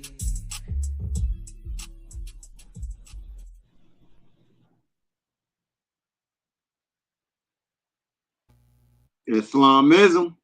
Islamism. Okay, so what I believe the whole purpose of us coming to this platform to do was to ignite the oneness of mankind, the unity, uplifting fallen humanity, and yes, war comes to us, but we don't have to respond in such a way and get into that energy. I don't want to get into that energy tonight. I'm just if it I don't even want to get into it. Um, but I want to read this new teachings of Baha'u'llah. And it says all the divine principles announced by the tongue of the prophets of the past are to be found in the words of Baha'u'llah. But in addition to these, he has revealed certain new teachings which are not found in any of the sacred books of former times. Oneness of mankind. A fundamental teaching of Baha'u'llah is the oneness of the world of humanity. The one all-loving God bestows his divine grace and favor on all mankind. One and all are servants of the Most High, and his goodness, mercy of humanity is the heritage. No, goodness, mercy, and loving kindness are showered upon all his creatures. The glory of humanity is the heritage of each one. All men are the leaves and fruit of one same tree. They are all branches of the tree of Adam. They all have the same origin. The same rain has fallen upon them all. The same warm sun makes them grow. They are all refreshed by the same breeze. The only difference that exists and that keep them apart are these: some are asleep, they need to be awakened. Some are ailing, they need to be healed. Some are immature as children, they need to be trained. None are bad or evil. All men are equal before God. He is no receptor of person, no respecter of persons. Nature manifests in various forms, but the basic element is the same.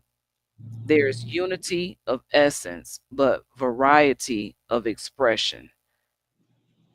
There's unity of essence, but a variety of expression.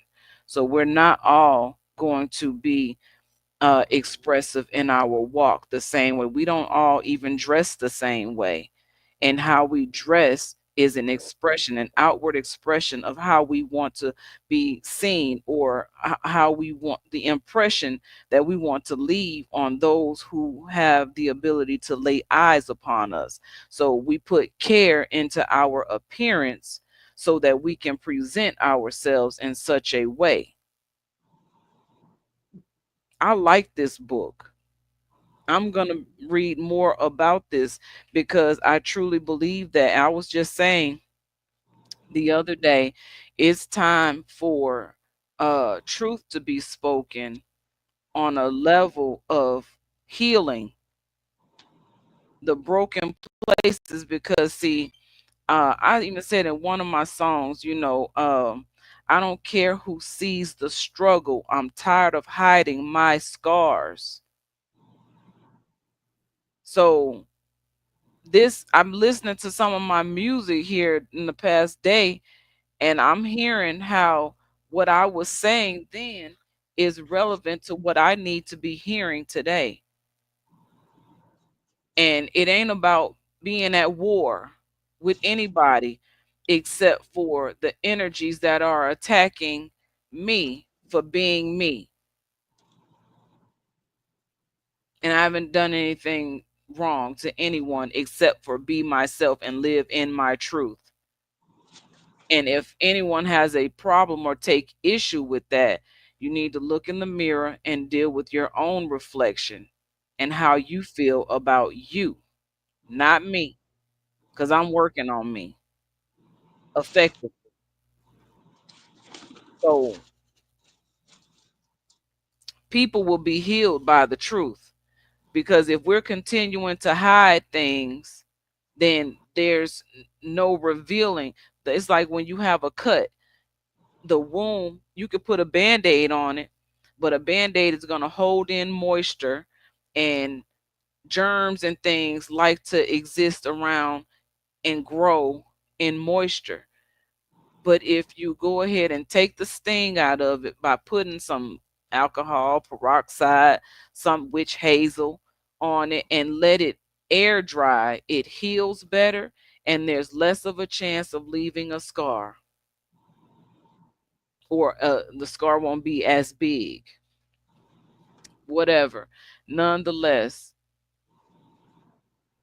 those who are ailing need to be healed, and it's our job to be healing ourselves, because through our own healing journey is how we will heal, or help or assist other people in healing.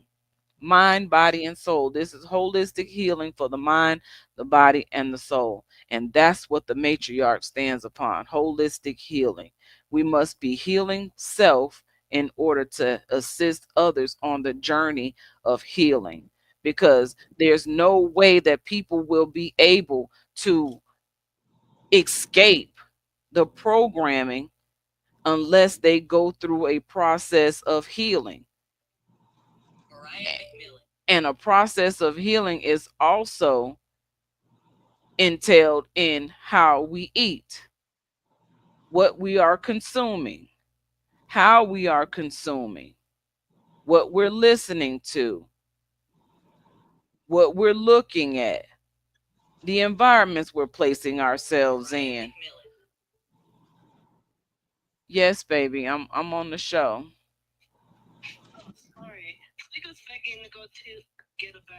Okay, well, go ahead and do it. I thought y'all already did it. Take care of it. Well, go knock on her door and y'all go ahead and take care of it. It's getting late. Bye, babe. She fussing at the cat. But excuse me. So that's where I'm at with things. And it's even as far as it goes with the Empire of Nubia. We can be that, but we still need to be working on ourselves. Because if we're working on ourselves, we don't have anything to say. We have everything to show. So if we're walking in that light, there's no reason to argue with anyone. And I'm not saying you're arguing or whatever. I'm saying the debating and, speaking on things of the past. And I get it. Those things have happened. But if we never overcome, see, we talk about overcoming. We talk about defeating things. But when you overcome something, you live above it, not at it.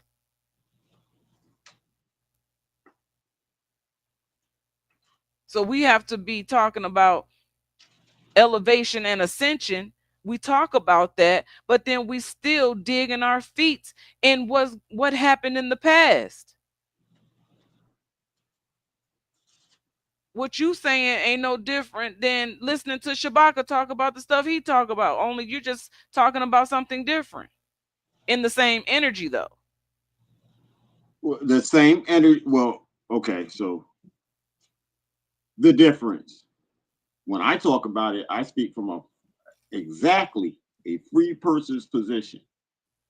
Now, knowing how my enemy operates, if I don't take that as reality, that's how my enemy operates, then I'm always underestimating my enemy.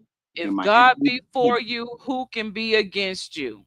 Okay, so now no weapon formed against you prosper. That don't mean they won't form, but they will not prosper if you walking in the right light. And trust me, in the walk that I have walked, I have been met with daggers and swords and everything. I done been through, and I ain't saying I'm the only one. I'm just saying.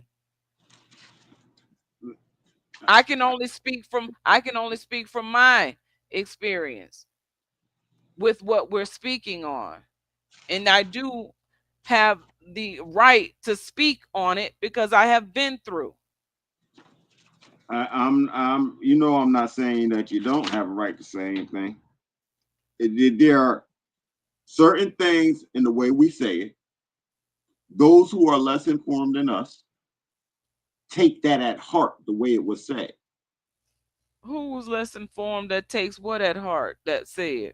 Anybody who's less informed than us who listens to this video later, and we're not there, and they're just hearing it for themselves, and they're taking it in for themselves. And at certain points, I just think it's unfair to leave people like, oh, if we just do this, it's going to be a party. No, nobody's talking like that. But that's the way it sounds. And that's to you, it sounds like that to you. Like we're skipping through grass saying, come on, let's pick apples off the tree and have a picnic. Basically, yeah, because nobody. Where did I get that from? Yeah. So it's once again, it's not one particular individual.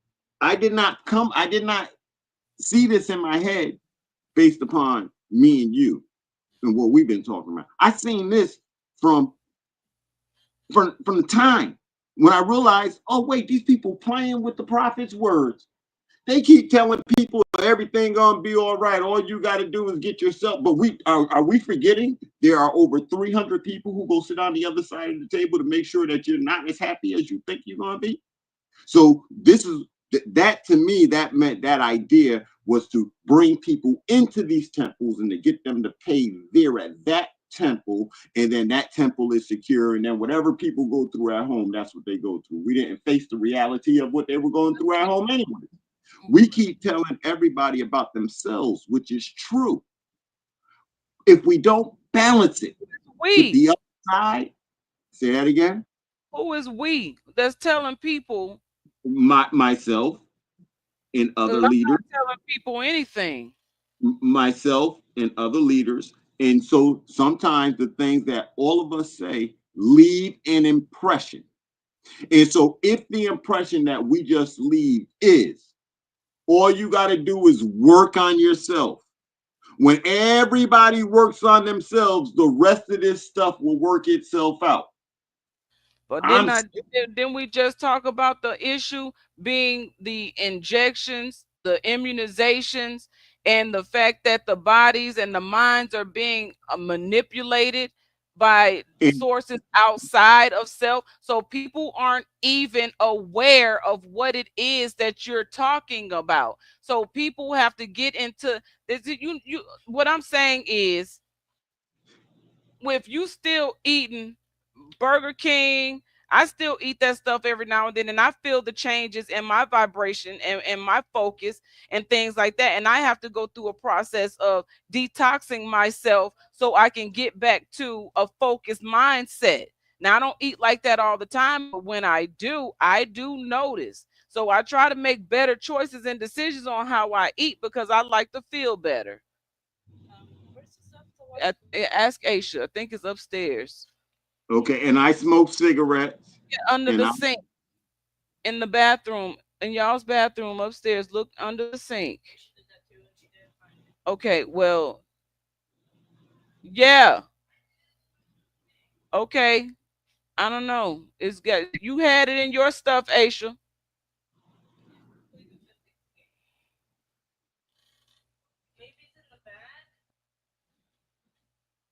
Use that. Excuse me for a minute. mhm.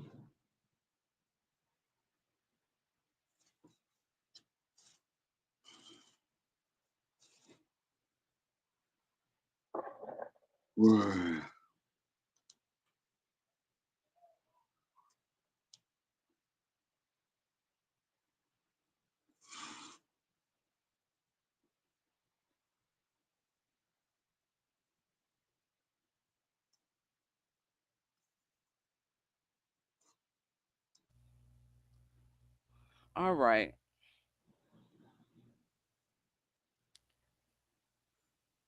My point is that people got to know that it's important to understand their own body humanly functions and the operations of their organs. And a lot of times people don't pay attention to these things until they're forced to. I began in 2015 and through 2016 on fasting and learning how to eat and things like that. And I'm grateful that I did that at the time that I did, because I was able to battle through the cancer with information that I had already gained prior to. But going through the process of cancer also made me realize just how close we can be to transitioning to the other side at the time we have a choice to make. And that choice is to know your body and the organs and how they operate and what is good to eat to nourish those organs so they can produce what's needed to be produced to lead a healthy life. And so those are the things that I look into because I'm interested in those things. But someone who doesn't eat like that or think like that ain't going to be researching those things. They don't care. It sounds like gibberish and they're not interested in hearing about those things or watching videos that show different exercises that may increase the flow of your lymphatic system and understanding how the lymphatic system works and how it can cause issues in the body if it's not. And going to the sauna can be helpful if you're not a hot tempered person so you can sweat. So that's what I'm saying. Working on yourself ain't got nothing to do with religion or documents and paperwork and all of that. You can work on yourself without having to write anything down. That's a personal choice in how you walk. We're not here to tell anybody anything, but we can. That's just like somebody weighing 500 pounds telling you how to exercise and how to be and how to live a healthy life. Can't nobody 500 pounds tell you how to live a healthy life. And ain't nobody finna listen to no 500-pound person talking about something they ain't got. And that's muscles.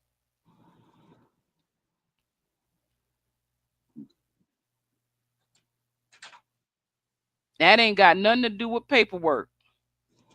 That's action and behavior.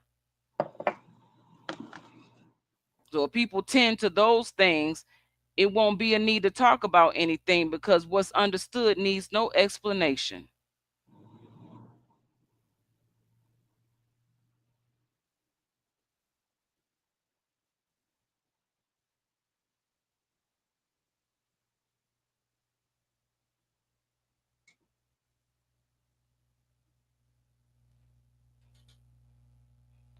I'm gonna play some. Yeah, I know Mandela Khan's got a lot of things, so go ahead, Mandela Khan, then John, of course. Go ahead, Mandela Khan. If you hang up, you won't be able to get back on because we're going into overtime. Go ahead, Mandela Khan. Yes, I really appreciate that commercial you played, particularly after you verbally admonished me for dropping a few F-bombs and so forth and so on. This is what I'm speaking of when I say selective amnesia. Now, the gentleman who spoke on the tape had some very, very powerful, pertinent information on destroying the ethical and moral fiber of what this nation stands for. But if I said a few F words, Dr. Leroy I have something to say about that, or if I say a few other choice words, he'll have something to say about that. But what you're dismissing is the class. And if you go in the working class, where 80% of us as people, black, brown, regular, and white, on the ground, we speak a certain language. And if most of us can't cuss a little bit, we really can't talk. And there's a reason for that. It's a reason for that, But my reason for bringing it up is because I got the right to talk to you this way. Because you'll give me your ethical and moral reason for why the people founded this country. You give me your ethical and moral and biblical reason why such and such and such and such. But not the ninja word, but the other word comes out in actions, if not words, you see. Preach.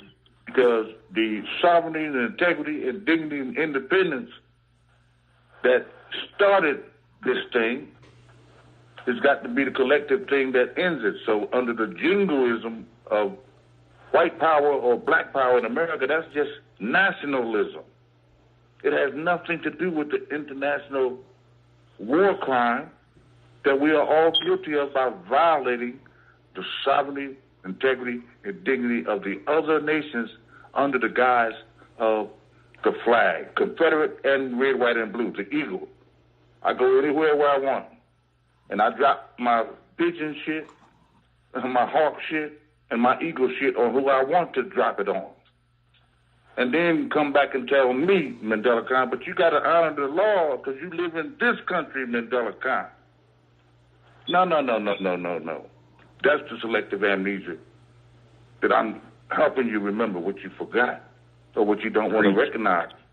We got the exigency, the executive order of the birthrights is to be returned to the human family. And I know that 99% of your discussion is not about anybody except, well, this is what's happening in America. This is the United States of America and such and such and such and such. But then you have the audacity to use whatever term that y'all want to use as your God or whatever it is that you say you represent, as though whoever this being is, it just represents the United States of America. Nothing could be farther from the truth. And then that's where the jingoism comes in, the way you honestly feel as though you can go and rape, pillage, and plunder other nations' constitutions and just drop the slaughter on them at the drop of a hat and honestly say, look, but you pledge allegiance to me. You pledge allegiance to me, the God of America. That's the God that y'all speaking of. It has nothing to do with some mystical character that sits somewhere in the universe. This is nothing but nationalism and jingoism, and it has to be overturned by the matriarch. This is why I know we done won, and we don't have to do anything. There's no more armies left to defeat, no nations left to conquer. It's only an ethical and moral retreat that's going to save your asses, black or white, in this country. So it don't matter what weapon you got. It's not going to do anything. Even your atomic bombs, if you shoot all the atomic bombs you got on the planet Earth, you're going to all lose. If you shoot every Glock AR-15 that you got, trying to defend what? America and the Earth is a test. The test is to see who's ready for eternity. And apparently, from what I've been hearing, you're not ready yet, but you're close. Because kill or be killed is actually and precisely the test that we're failing at. And this nation is the leader of it. And somebody has to do an about-face, a change of heart, and choose a new way of life and come in with live and let live and one love. And that's exactly what the matriarch is here to do. So I'm going to rest the case right there. Y'all go on with your regularly scheduled programming. Love is love, much respect. Love is love. That's the only thing. All right, John, you're next. Hopefully everyone will give him the same consideration here. That was Mandela Khan Davis, who is still with me today. In everything that I learned by listening to that man speak from a place in which you couldn't find information out of a book. He was the book. And we spoke just about every day. We had some long off periods, but when we spoke daily. And everything was uplifting. It was empowering. It was all about love. It was live and let live in love. And the only war was when he had to speak to protect the matriarch. Other than that, it was all about love. And that's the energy we are to be moving forward in. I understand that war is at hand. We're all subject to war. Chemical, germ, and biological warfare. The air we breathe is war. A lot of the water we drink is war. But we can speak positive intentions and change everything, because the power of life and death lies in our tongue. So the only thing I'm saying is, when we speak things in a positive manner, that's what we get back in return, because our words are boomerangs and it comes back in the same intensity and speed and velocity in which we sent it out in. So if we're always attesting to war, then that's what's always going to be coming back. And I don't do that. I haven't been doing that. I'm not going to start doing that. Been there, done that. That's not where I'm at. Because at the beginning and end of it all, how I lead in my daily life is a greater representation of than speaking for the all. I can speak for me, and I'm here to set an example to mothers, to side stars, sun stars, families, whoever you are, individual or collectively, that I move in love. That's my message. I'm gonna play this. Matriarch LLC presents to you the Indigo Task Force.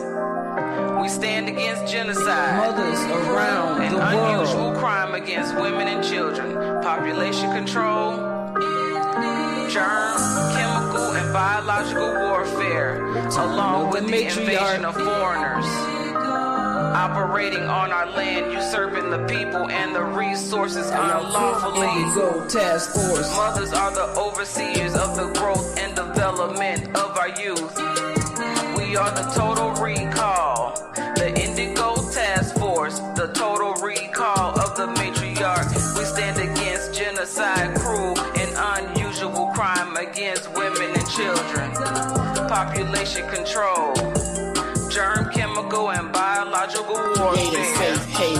Matriarch LLC stands with revolutionary women. The Indigo Task Force. Mothers around the world, it's the return of the matriarch. The Indigo Task Force are the chosen sons and daughters, the forerunners, the recon team, collecting data to teach the next generations in remembrance of previous lifetimes. We protect Indigo tribes. We are the Care Bears. Mama Bears, the Beanie Queens, protecting our legacy, our progeny, creating safe havens. Fort Matriarch got boots on the ground. We are the Indigo Task Force. We are the matriarchal power. We're standing in the gap as we keep it moving forward with boots on the ground. We're on divine assignment, connecting mothers in the right alignment to protect the Indigo tribes as we advocate against injustice. We are the Indigo Task Force. The Indigo Task Force. We stand against genocide, cruel and unusual crimes against women and children, population control, germ, chemical, and biological warfare, along with the invasion of foreigners operating on our land, usurping the people and the resources unlawfully. Mothers are the overseers. The Indigo Task Force is standing in the gap for family caregivers, here to protect our special needs with compassion, consideration, patience, and understanding.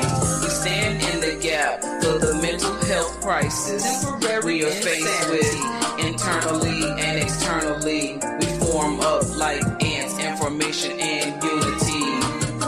It's time for activation of ITF, the Indigo Task Force. We must form a union of bodies who are willing and able to activate in the process of the bloodless revolution is the only solution. Return of the matriarch. We are the Indigo Task Force. Indigo Task Force. Return of the matriarch. So something interesting I'm sitting here reading is search after truth. Another new principle revealed by Baha'u'llah is the injunction to investigate truth. That is to say, no man should blindly follow his ancestors or forefathers.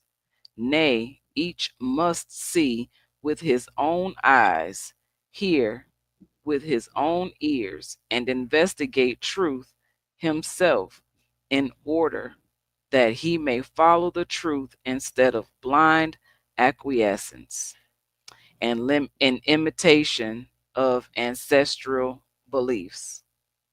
All the peoples have a fundamental belief in common, being one.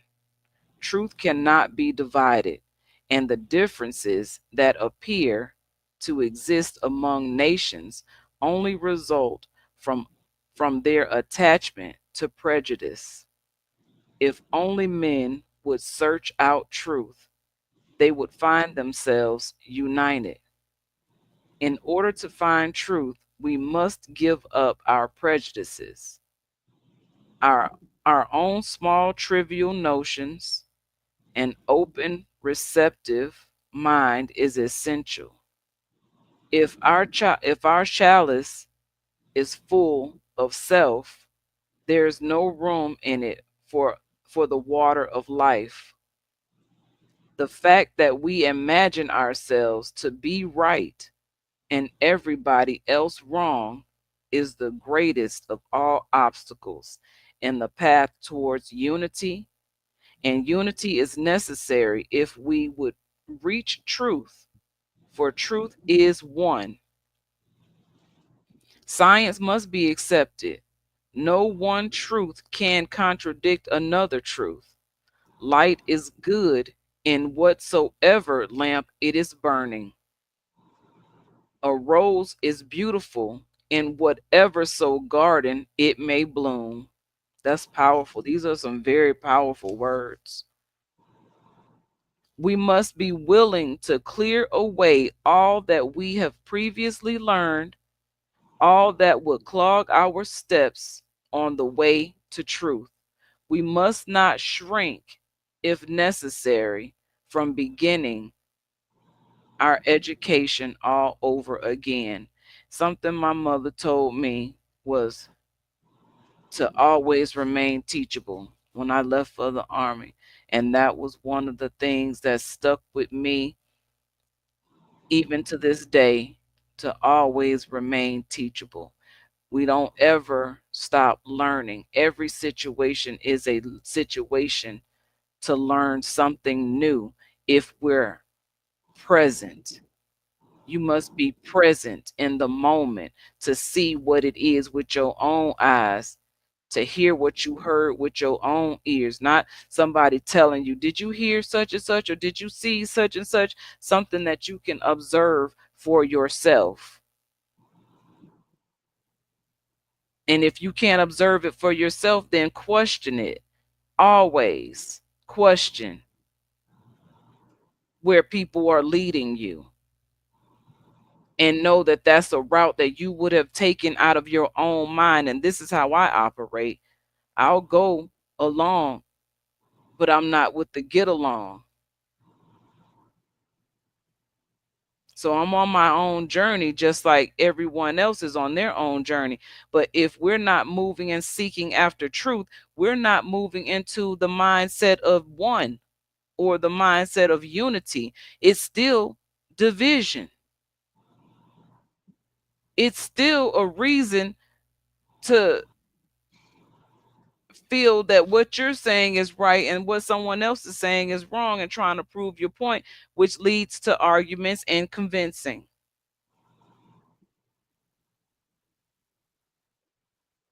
And I like what it says here. Science must be accepted because no one truth can contradict another truth. Light is good wheresoever lamp, it's burning. So no matter what the lamp look like, where the lamp is located, the light is still good. A rose is still beautiful in whatsoever garden it may bloom. So it doesn't matter if the rose is coming off on the side of the house in a rose garden full of different color roses, whatever. It's still a beautiful spectacle to lay your eyes upon and to even take a moment to smell. But a lot of people will see beauty and won't even acknowledge it.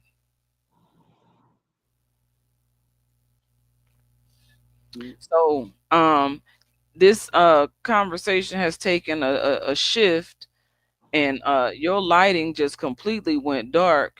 Oh, okay, yeah, that's my television.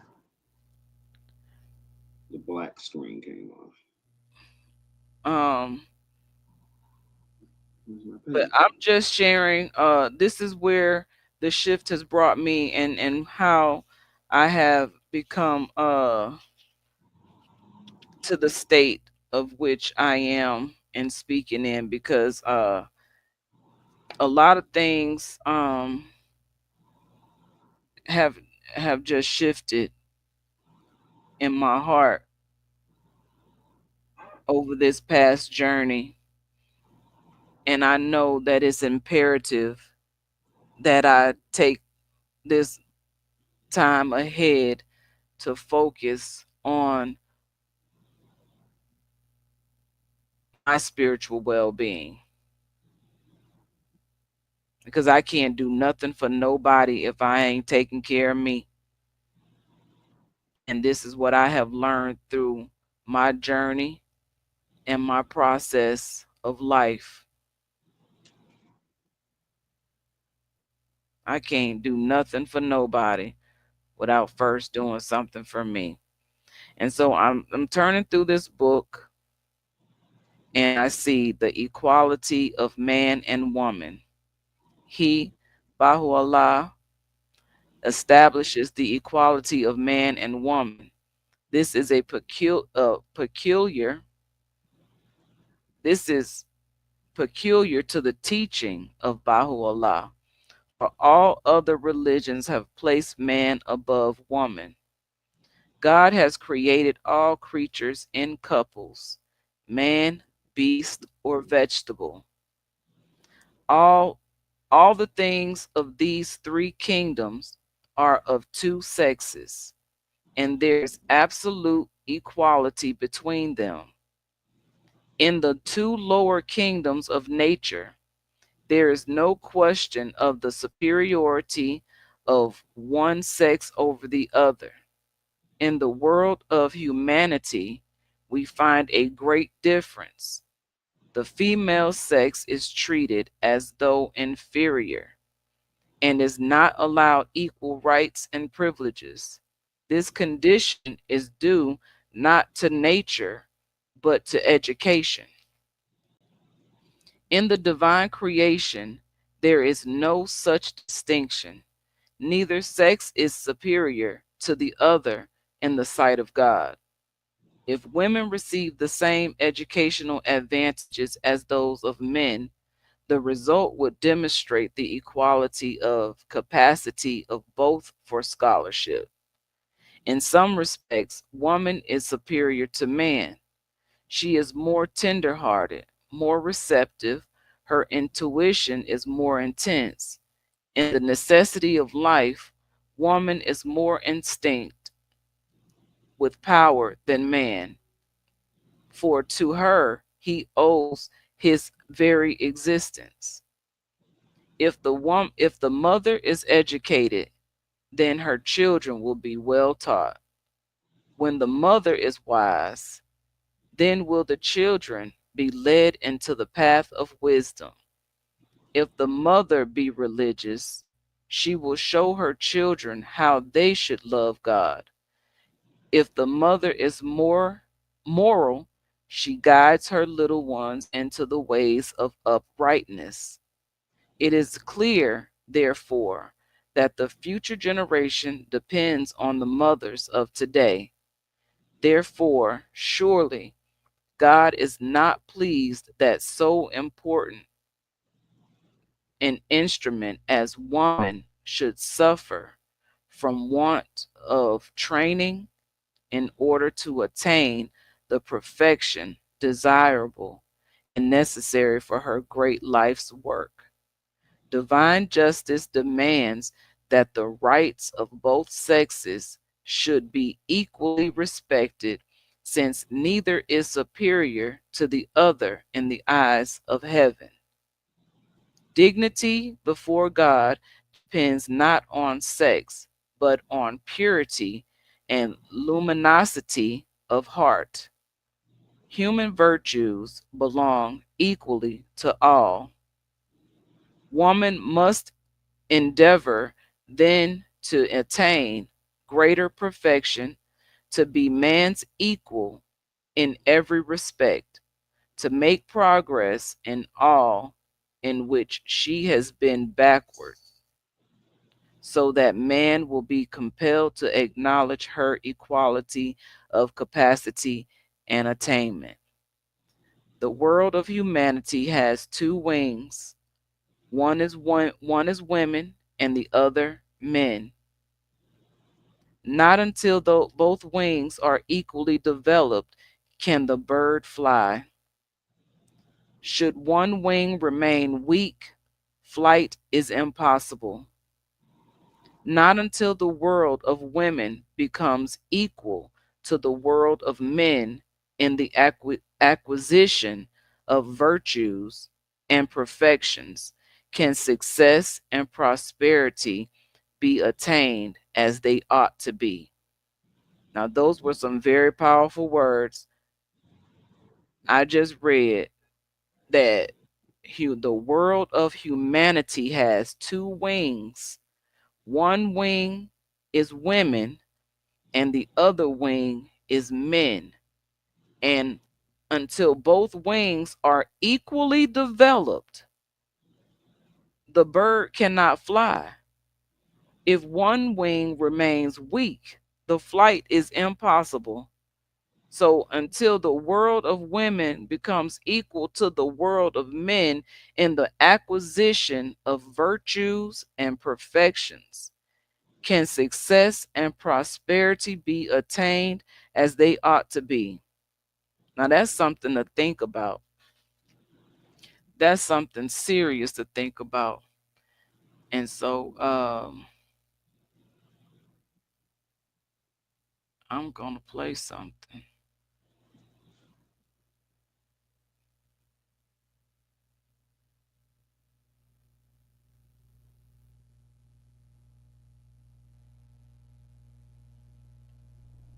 This is about our offspring, our babies. We gotta teach them responsibility. We gotta teach them to stand up for what's right and be in their corner and love.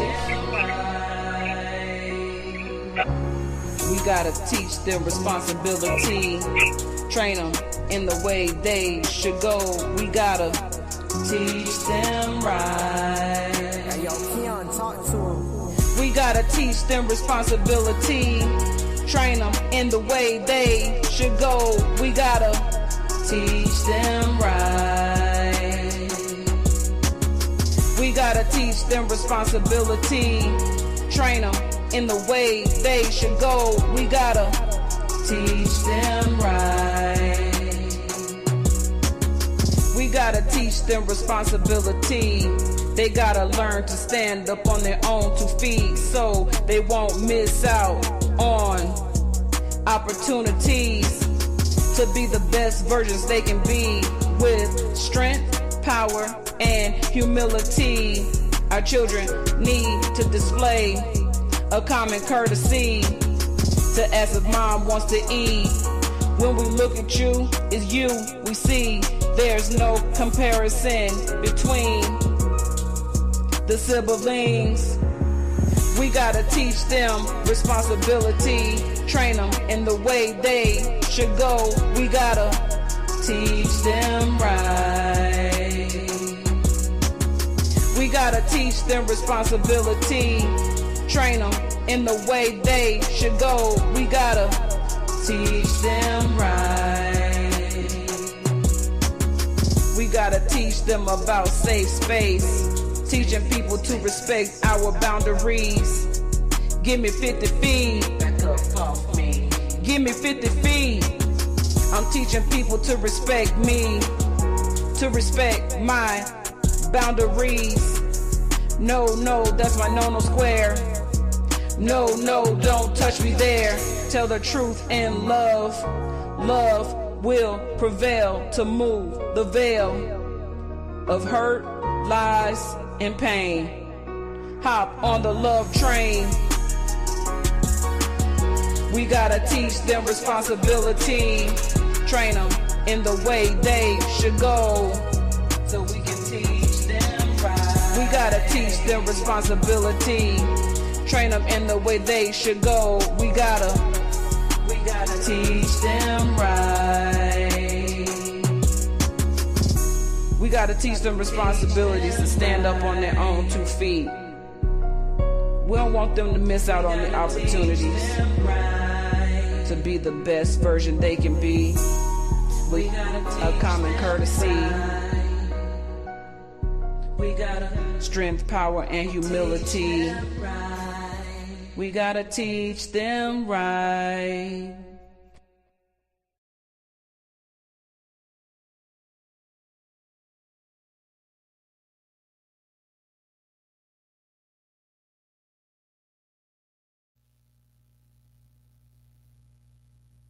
So yeah, in the Rise of the Matriarch, that's what it's all about.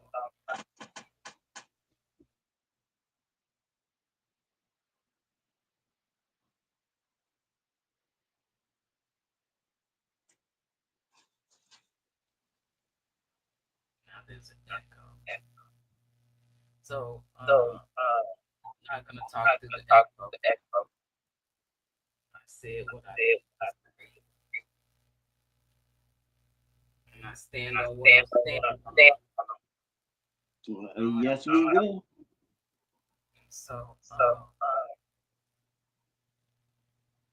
it's been a great 30 weeks of build. Thank you for your service. Yeah, your voice is, it sounds like you're underwater.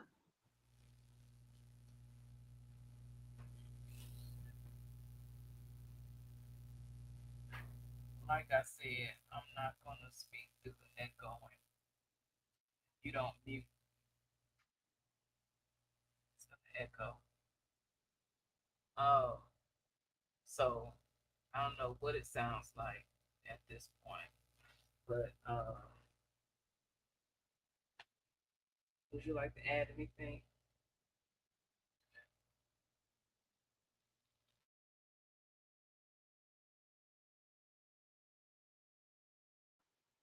So no, I'm good. I'm good.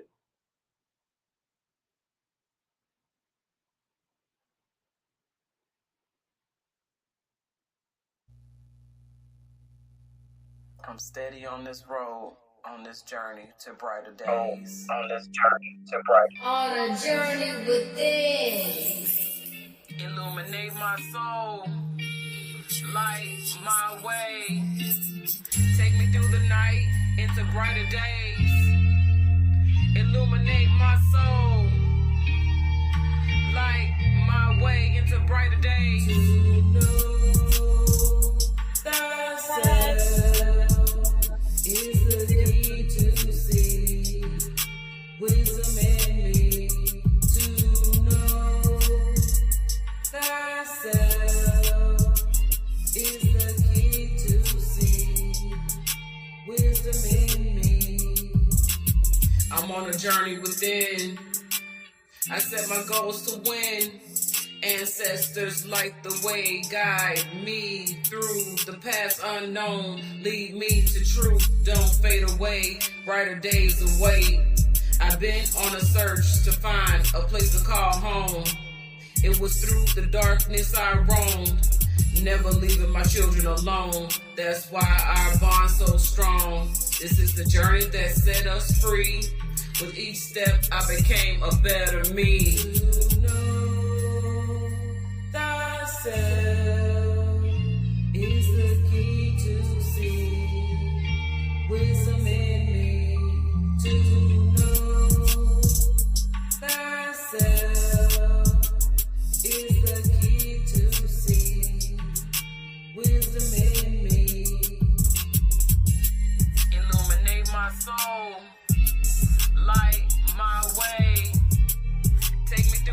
night into brighter days. Illuminate my soul. Light my way into brighter days. In my study of the stars, I realized I am a star. Many came along trying to weigh me down, but I continue to rise up high, reaching new heights. As the stars shining with the brightest lights, I shed it, oh fears. I'm crying, no more tears. A brighter future is near.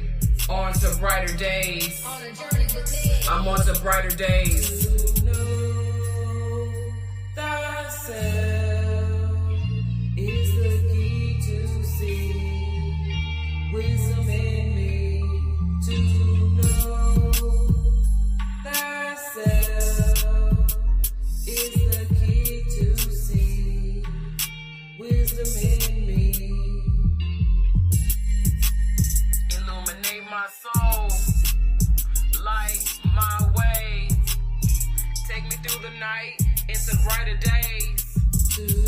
Illuminate my soul, light my way into brighter days. Wisdom in me to know. Thyself is the key to see wisdom in me.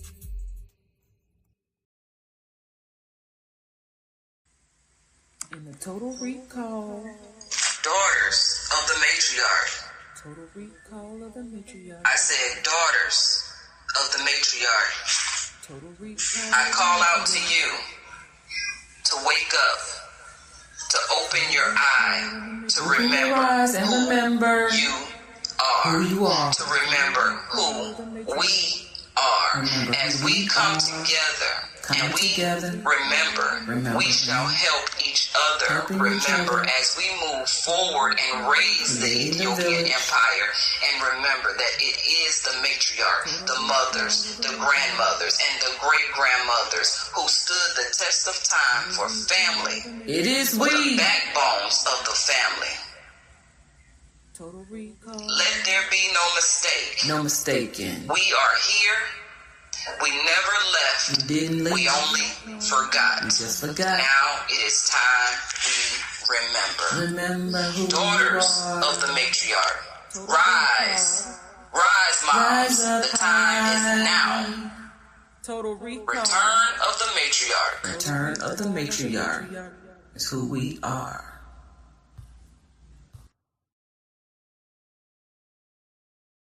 To be black or not to be black? That is the question. Black, black, black.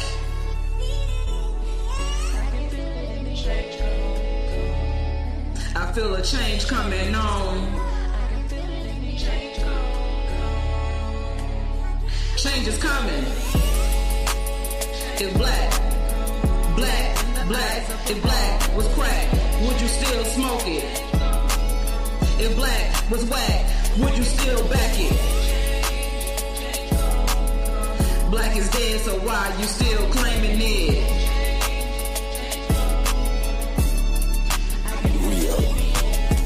Dead in the eyes of the law.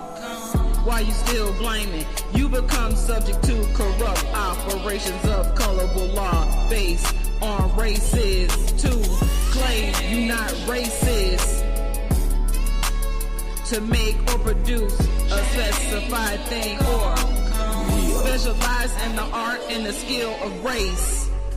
Change gon' come. Racism is a pseudoscientific belief. Change gon' come. Race is the thing that puts you in a box with a label, carrying negative influence as a social construct, measured by the pie, person in environment, when it's really our blood type that speak truth in volumes of who we are. I feel it in the air, change gon' come. Change gon' come. I see it was a title of black that brought about unity without development. So we accept unity and diversity unity. Unity without uniformity, as an expression of harmony and unity between dissimilar individuals and groups. We are one, no matter our differences. We can agree to disagree, but it's our silence. Silence is acquiescence, and that we are not. Change is gotta come. We need to see change. I represent for we the people, nation building. In our free national name, I am Asiatic, more in America. We will continue to speak to be heard. We will walk to be seen. And we will be loud to be felt, because we're coming through sound, frequency, and vibration. This is Ashita Veda L, Ashita Style Poetry, frequency flow. Coming here, you know. Change is gonna come. Change is gonna come.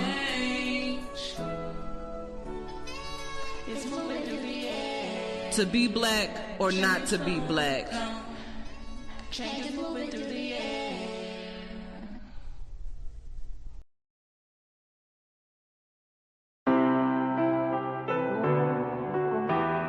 We need to speak more about healing. We are organisms on a living organism, which we are all inflicted by germ, chemical, and biological warfare. We must learn to protect our right to have health and wellness. Got many issues in my body, I'm feeling pain. We healing now. Taking care of myself, I gotta get it off my brain. It can drive a person insane, overcoming symptoms of depression, anxiety, and loneliness. Creating paths on my journey of life, heading to a destination where we are free, free from the sickness and pain.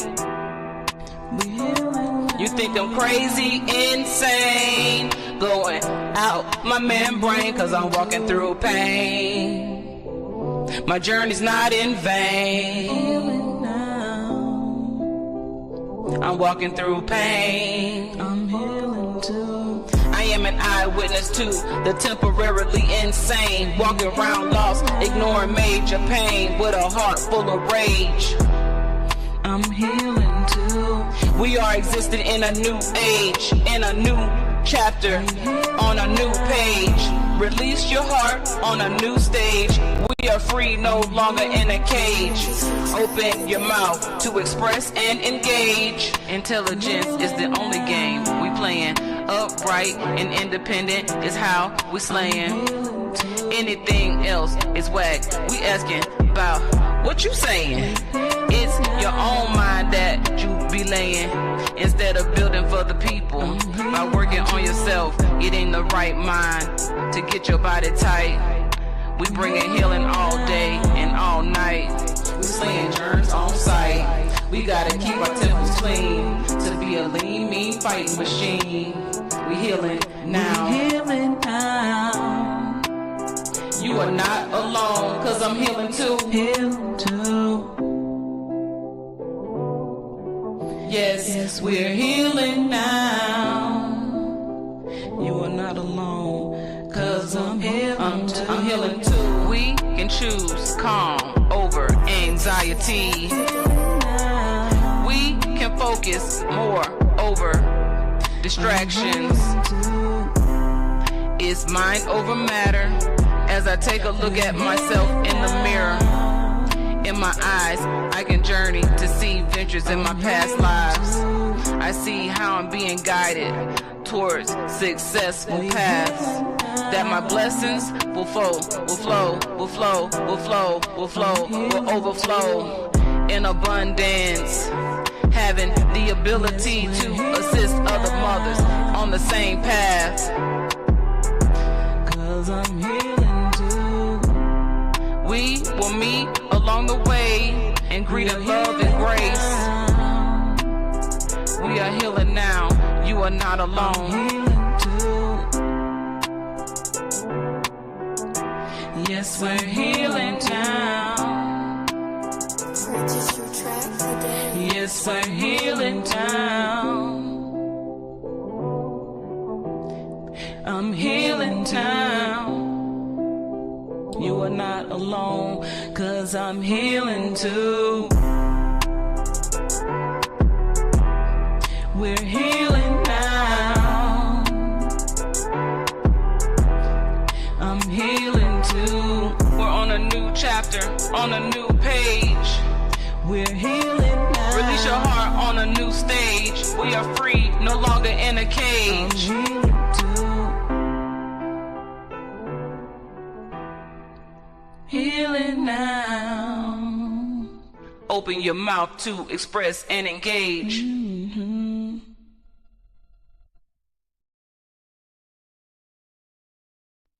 The 42 principles, laws, and orders of Ma'at is the baseline to understand as a matriarchal nation. Daughters of the matriarch represent mothers, grandmothers, and great-grandmothers of righteousness and truth. 42 laws of Ma'at. I will not do wrong. I will not steal. I will not act with violence. I will not kill. I will not act unjustly. I will cause no pain.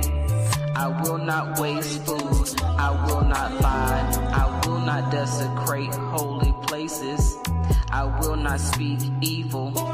I will not abuse my sexuality. I will not cause the shedding of tears. I will not sow seeds of regret. I will not be an aggressor. I will not act guilefully. I will not lay waste to the plowed land. I will not bear false witness. I will not set my mouth in motion against any person. I will not be wrathful and angry except for a just cause. I will not copulate with a man's wife.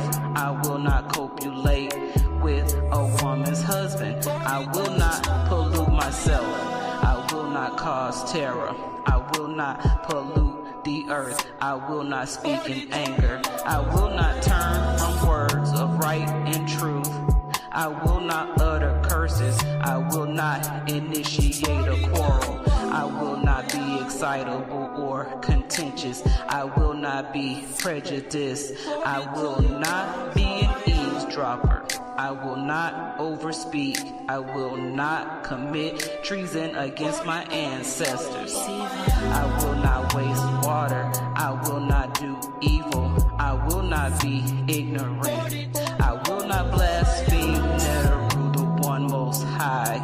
I will not commit fraud. I will not mistreat children or animals. I will not defraud a temple's offerings. I will not plunder the dead. 42 principles of law and order of Ma'at. You see, this is the declaration of innocence when you stand in the day of judgment and your heart is judged to be as light as a feather. Will you pass the test? Have you withstood the laws of Ma'at? 42 laws of Ma'at.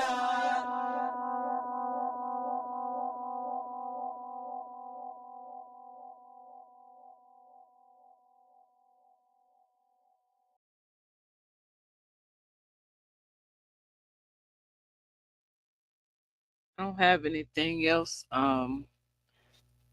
That's all I got for tonight. It's been 2 weeks. I've been out of commission with this, and so on my return, we're coming to the end of season 1, episode 31 on this day. And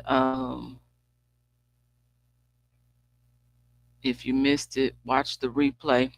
For some reason, I don't see it showing up on YouTube like I would normally see it. I think that's kind of strange, and that's okay, because nonetheless, it will be seen by who needs to see it. And if that's only me, then that's who it'll be.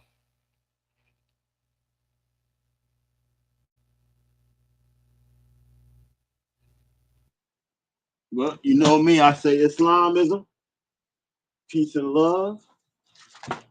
Is somebody outside calling me?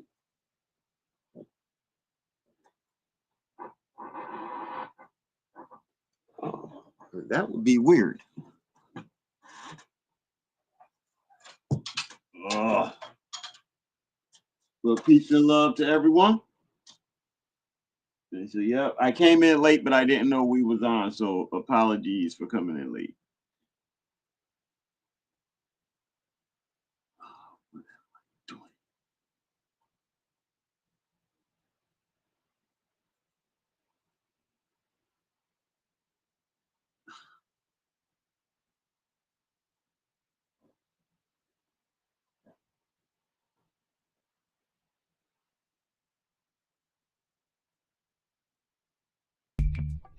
Welcome So be good. to a new way of thinking. Yep. No, I just saying be good, people. You're here with Akshita Veda L and El Yagar. It's we the people of the Empire of Nubia. Get ready to open your mind, sit back and unwind to take in the discussion, to prepare us to win. We are sovereign, we are law. We coming with concepts here that are fundamental building blocks, focusing on principles, thoughts, and beliefs. We're here to shake you up, to wake you up. Islamism. The masses is suffering with temporary mental illness of cognitive dissonance. Open up your mind. We are speaking from experience, various perceptions, while we maintain effective communication in the lines of respect. Our thoughts become connected through human cognition, which is the process of acquiring new information and understanding based on personal experience and relatable topics of discussion. We are the currency of the know, knowledge, wisdom through love, bringing peace, justice, and truth as we gain freedom, freedom in the mind. Open up your mind. Freedom of the mind. It's divine. To be one in unity, togetherness, you and me, we become we, and we are the change that we want to see. It is our time now, so come and get ready as we bring a new wave of thinking. It's a new wave of thinking.